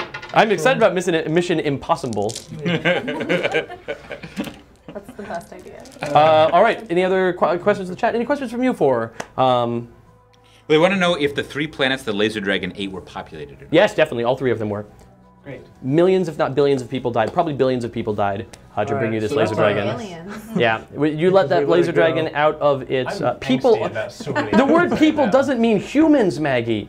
People does not equal like humans are a subset of people, but in the it's all kind of iffy to me. So how much of it really matters? Anyways. Wow. You guys didn't even you became friends with this amulet, and it was your friend, and it helped you out. I was sad when it died. No, you said, it doesn't really matter. It's just AI. Yeah, that's quote unquote.